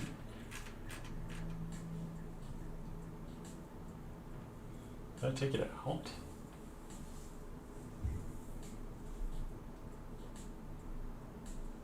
Oh, CV slicer. So I'm using this. So yeah, so this is the other part of Grub that I have not added, but this thing, what it does is it uses Opencv. So Opencv is a machine learning, it's a series of image manipulation or vision manipulation code for Python. And what this particular code does is it does a threshold. So it takes the picture itself and then it like flattens the color space. And when the color space is flattened, then all the color in a certain area will change the same color. And then what it does is like threshold detection. So then it looks at a section of the page and says, this is all the same color. So if you have like an image on a page, like so, let's see, let's go to Google News. So you have an image like this on a page. Then what happens is that entire section of the page all gets flattened in the same color, and then the background gets flattened in the same color, and then it tries to do some detection of like this space on the page is that space on the page is like that's a bounding box, and then it does a slice on it. And so, and when I say it slices it up, it figures out the bounding box for it and cuts it out and then makes that a new picture. So the whole idea with this code is it's like a kind of a cheap way of like chopping out these images from the page. So in theory, what's got to happen with Grub next, and I don't think I'm going to do that right now. I'm only going to take the image that's being imaged. But later on, when I go back and upgrade Grub, I'm going to add this CV slicer stuff to it so that it can like chop out images that are on the page. So it'll take a screenshot of the entire page and then it'll go through the entire page and chop out those sections. And that's what this image directory structure is for. So these images will be, like in this case of this image right here, like this right here is a good example. This is an example that's saved in here for discussion about it. But like this image right here will be chopped out and it'll be thrown into this directory on the server. And then the idea would be is that then at that point it will take those images and it'll upload all of them into the spool. So you'll have this little thin machine learning thing running on the Grub server, and then it'll end up collecting a bunch of images when it looks at a page. So not just one image of the entire page, but like if there's sub stuff on the page that it can extract out, it'll do that. And so like for example, a picture on the page. And if we go look, I think I should be killing almost enough time. I think that thing should be running now. No, go away. Where did my browser go? Here. So all the way, please. There you go. And this one. Yeah. And then we want to look at, actually I guess I can look at the README, huh? Yeah, here. Okay, so, oh, actually I'm going to go look at it directly because I've got a picture in it. There it is. So if you go down here, like this image right here, this particular one, that was sliced out of a page by using CV Slicer. So CV Slicer extracted that. And then what we could do, obviously, is once it does that, we can send it off, and we can send it off for analysis. So in this case, it sliced it, and then I manually uploaded it to Google Vision, and then it said winter. Well, this is all the stuff that came out of it. So this was sliced with CV Slicer out of some website URL that I crawled, and then it pulled out all this information about this image. So this image will then go inside of our, let's see here.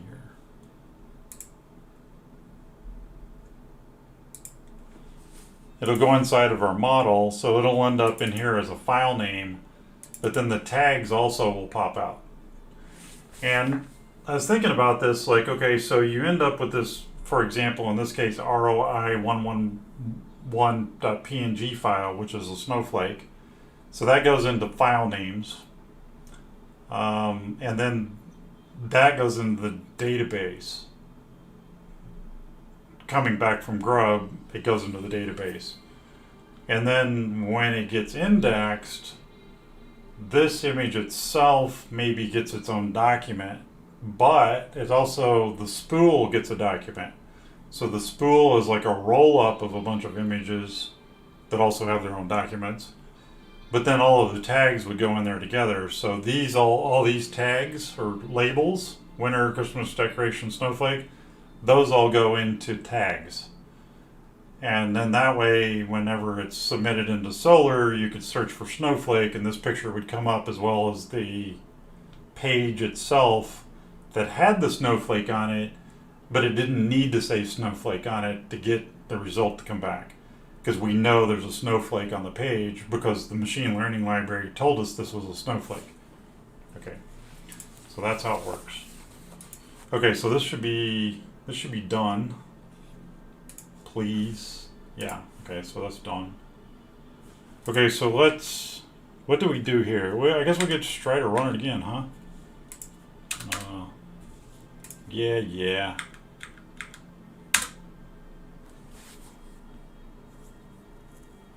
That's the spool. It should crawl it, it's going to image it, it's going to return us the photo ID, or the file name, please. No, it's not working. It's too long. Too long. What's happening here?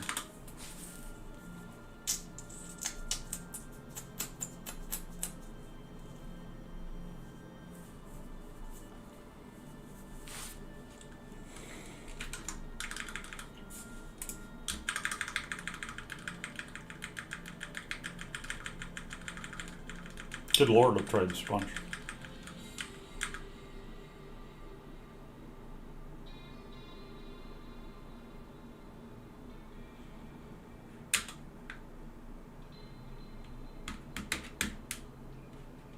Hi.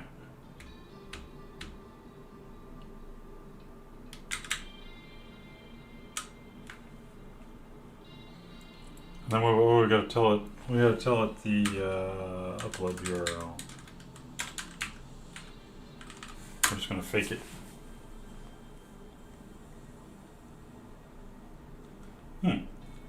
I think that's coming in from Google. I think that's because I have the wrong IP address. It should be this network services load balancer. This thing. How's the health check? So this is healthy. So we can, what can we do? We can check we can do a health check.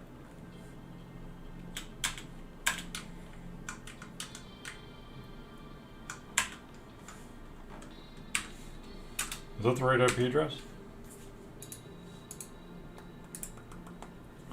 Nope. One that's in there is wrong. That's why we're getting that error. So that's shift insert. So it's okay. Great. And then we have to fix it here.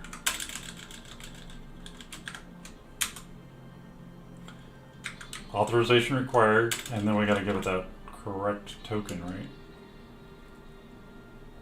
Where's the token? Well, that's the token of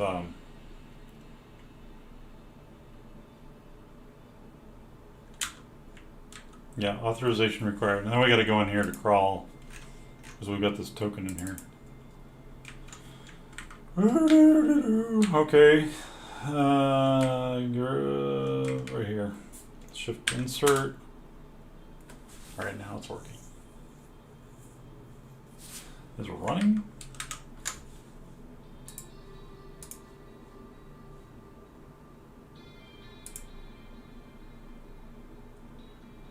I mean, it's got to be running because it replied, right? We know it's running. Oh, it worked. Oh, upload URL foo. Well, yeah, that's because I said that, right? Okay, so am I giving it the correct IP address? Yes.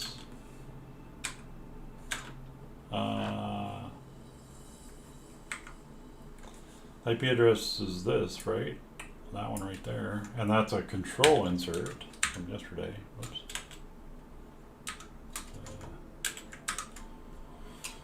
Operate. Okay, yep. Okay, so save that. Okay, let's look at this. So the grub URL is that. And then I'm going to do a post with the grub URL. And then I'm going to post the URL and the upload URL to it, right? That's what it's called, upload URL. Yeah, and then I should get a response. Except I didn't earlier. Okay, now we got to do this one. And we want this one, aha. This needs to be going, yes, indeed. Oh, that's the wrong one. This one's going to localhost. Yes. Yep, that's the one.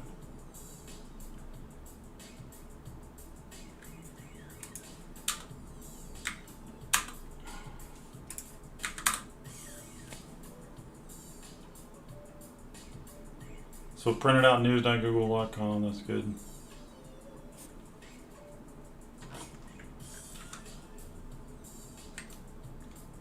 Why is this not working? Ah, well, yes.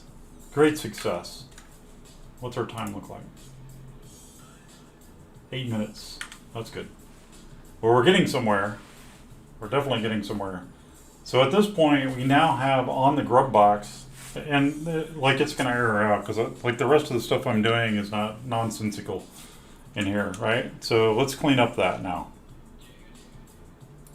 So at this point, we have the grub response. We do no longer need to go get, like before, what was happening is the grub box was responding with, it was responding with the file name. But then what was happening was, it was, then what happened here is I would go and I would say, okay, now get, so Grub, I would do a post to the Grub box, to the Grub service, which is running on a dedicated box, not on AppEngine, which is what this code is running on. And then I would call the Grub box. The Grub box does all the Selenium, Firefox, ESR stuff on its box. And then it ends up saving, by running that web browser code, it ends up saving that image into the file system. And then it makes a response that says, here's the file name. But it's also serving, if you recall, it's also serving the image using this thing right here. So it's capable of serving images, but I don't need to do that anymore. So I'm going to take this out, right? Because it doesn't need to serve the images. It's got the images locally. So actually I'm going to undo that for just a second and I'm going to comment this out. Because I want to remember the path. I need this path information right here. This is where it's saved. Okay, and so at this point I need to do the upload. So I'm going to need to do a post, right? So before I was doing a get, now what I need to do is a post, and I need to do the post to the upload URL, right? So here I'm going to use yeah, right here, I have this request. So do a post to upload URL. So I'm going to write that code later because I don't have enough time to do it now. And so if we look here, we don't need this anymore. Nope. And so what I'm going to do is I'm going to comment this stuff out. And then this bucket stuff, all of that stuff needs to be whacked out of there. And the reason why is because it's got to go into upload now. And remember, we created this new upload handlers route, which I'm just kind of stubbing out here. We'll call it image upload. And then that's going to be the spool name.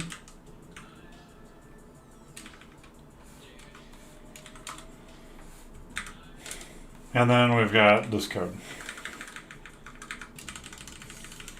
That's where that code goes. All right.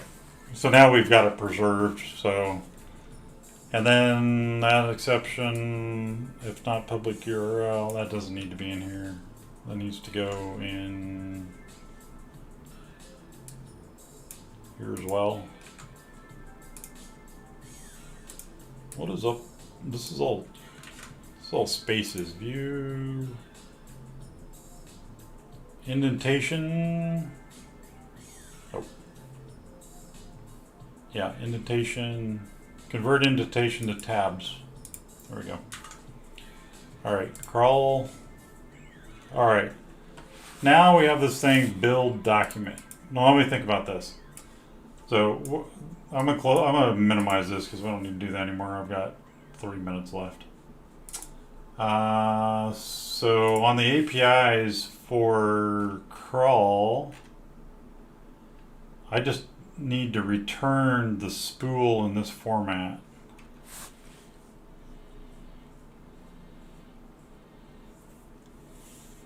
So it says grab the first URL. This is indexing. So crawl does not index anymore. It used to. Like I was used to have it indexing, but I don't have it indexed anymore. What it actually does is it uploads using upload. So upload will index once I upload something and it's indexed and I upload to it. If I do a post here, then it'll do an index. So these are sort of cascading. So what happens first is it crawls, then it uploads, then it can be indexed. So kind of the question is, like, you should be able to pass a spool into the index, I think. But I haven't gotten that far to thinking about it, and I'll have all that thought out before I do the stream on it, so I'm not going to talk about it too much. So here I was adding all that to Solr. I don't need to do this anymore. Build the remainder of the document. I'm going to take all of this out. URL exists. Check the Ndb model for the URL. I'm not going to do that anymore, so there is no more URL. There are no more URLs because they're now spool. A URL can be a spool object. So you could save a URL in a spool, or you could save images in a spool. Either way. And then all the way down to here.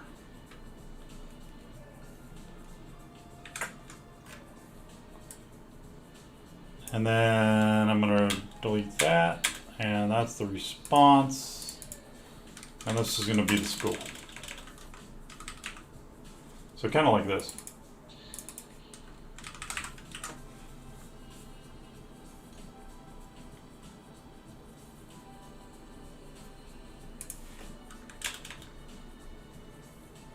All right, and then what I'm going to do is I'm going to go in here and I don't know, I won't put it in here. And then I'm going to just say this is code from moved in from crawl. Old code moved in from crawl. And then comment that in, just like that.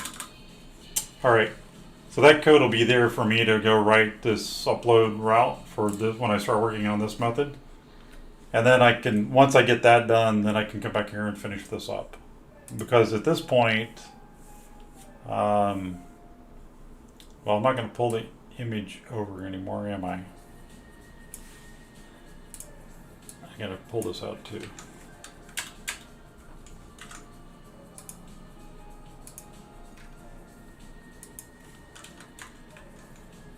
Oops.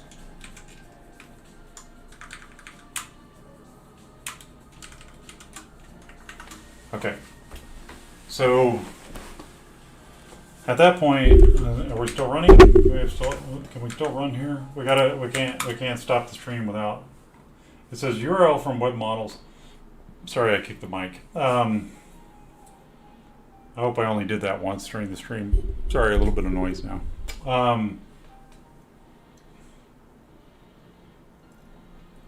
Crawl in line 20, import URL.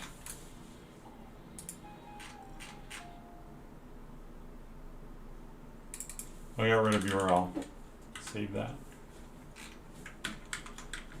Restart it. Should be running. Yep. Okay, cool. Let's test it one more time.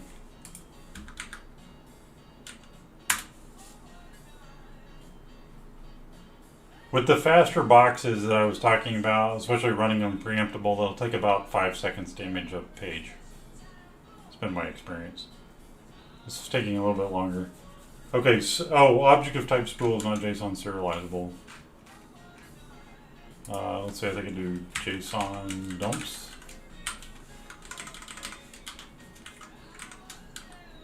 I'd like to get almost that format almost done, and then we can stop the stream.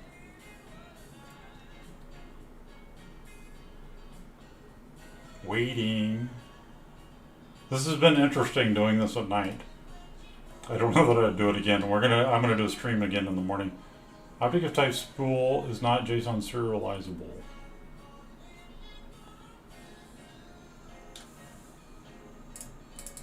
Was it JSON loads? I don't remember. I don't think so. JSON dumps. But wait a minute, I'm doing a JSON dumps. You know what I need to do? I need to build that. I think I need to, let's see. Let me think about that.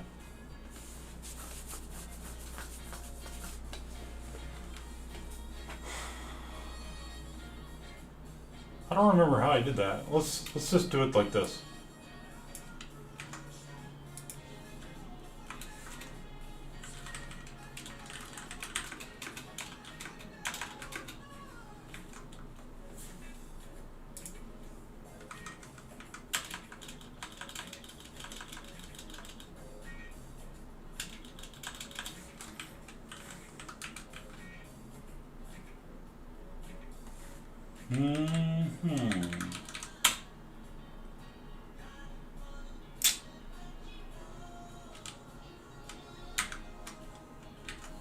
Yeah, right? I'm gonna put that here.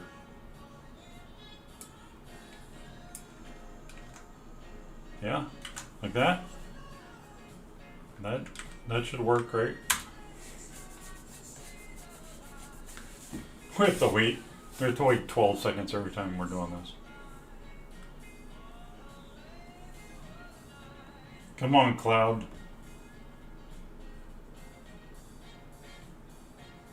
"17 seconds. Template not found grub.json. What does that mean?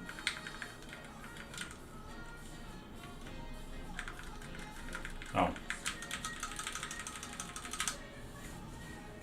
We actually got to the point where it's working. Let's see here. Well, that's because it's an API.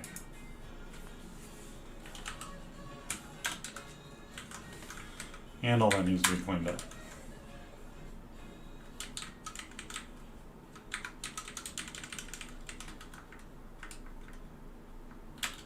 Oh, whoops. Hey. Spaces. view, indentation, tabs. All right, and then we're going to take this and we're going to type that over to, I don't know, here.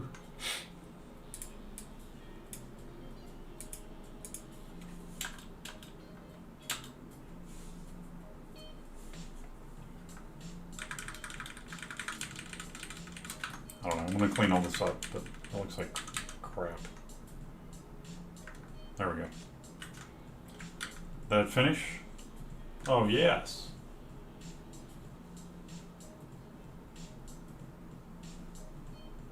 There's the response. And I mean, that's a faked response, right? So now what we need to do is we'll need to put in, what I'll do is I'll put in the stuff coming in from the spool, I'll put that in there, and then it'll be a real response. And, right, that's it. And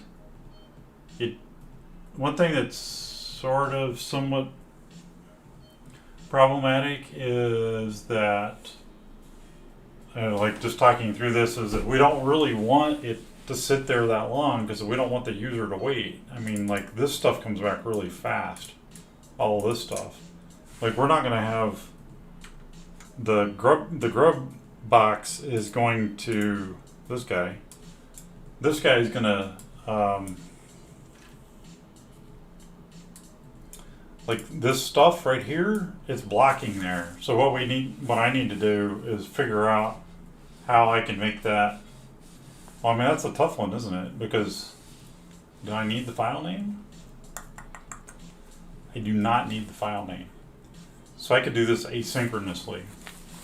I do need the file name? No, I don't. Like, oh, that's a tough one, right? Because I'm calling out, well, you know what I'm gonna have to do?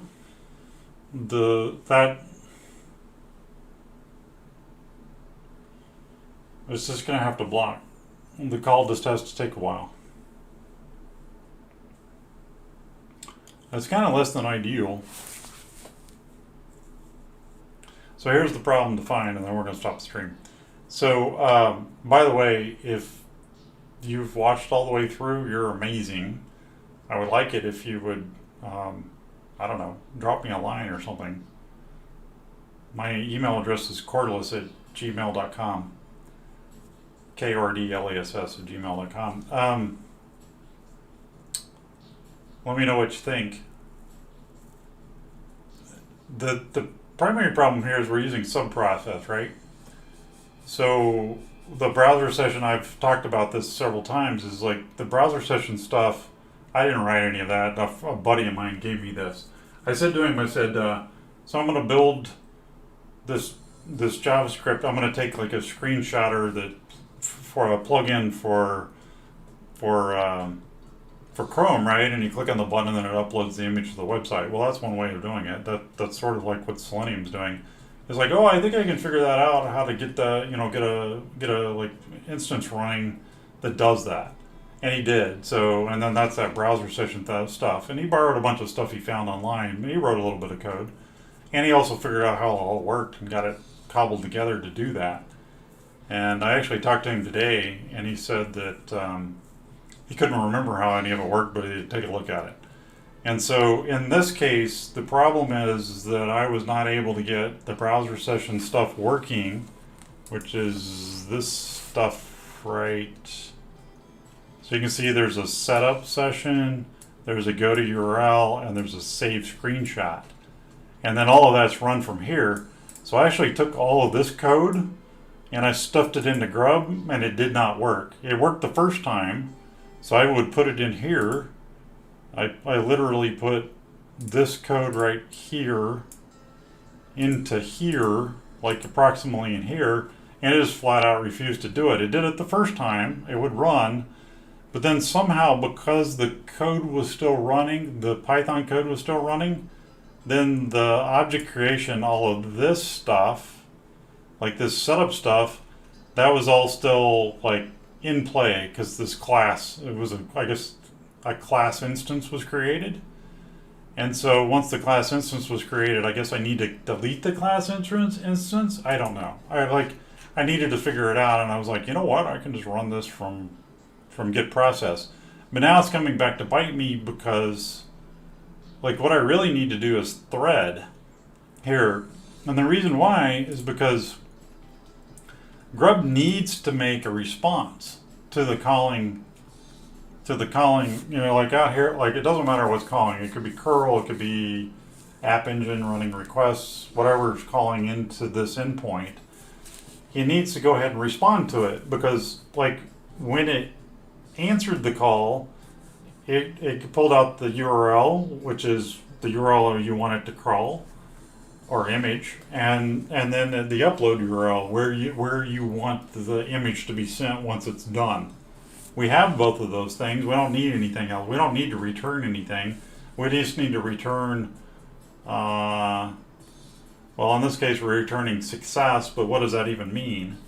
So either we have to hang out, which is sort of what I'm leaning toward, just hanging out until the browser finishes, and then return a response and then return that to the user. So is it going to take 5 seconds to do it? Well, I guess it will.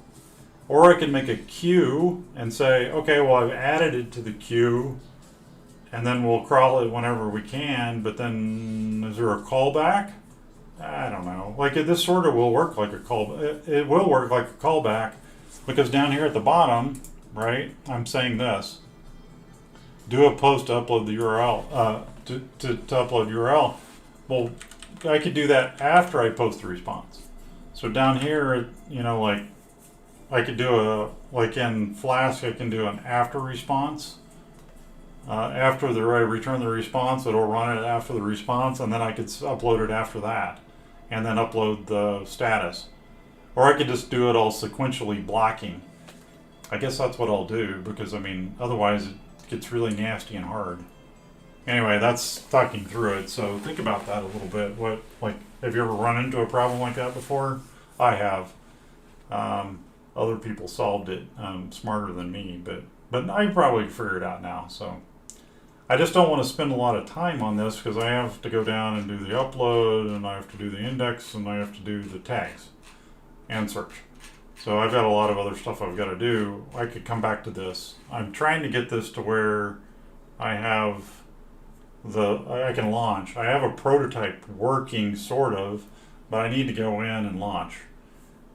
Get to the point where I can launch. And so I don't think I'm going to mind if it hangs out and doing that. And because I've borked everything, it's not going to do this. But when you do a grub and you say like news.google.com here, this is the call it's going to make. It's going to make the call to this, to crawl. That's the point of this.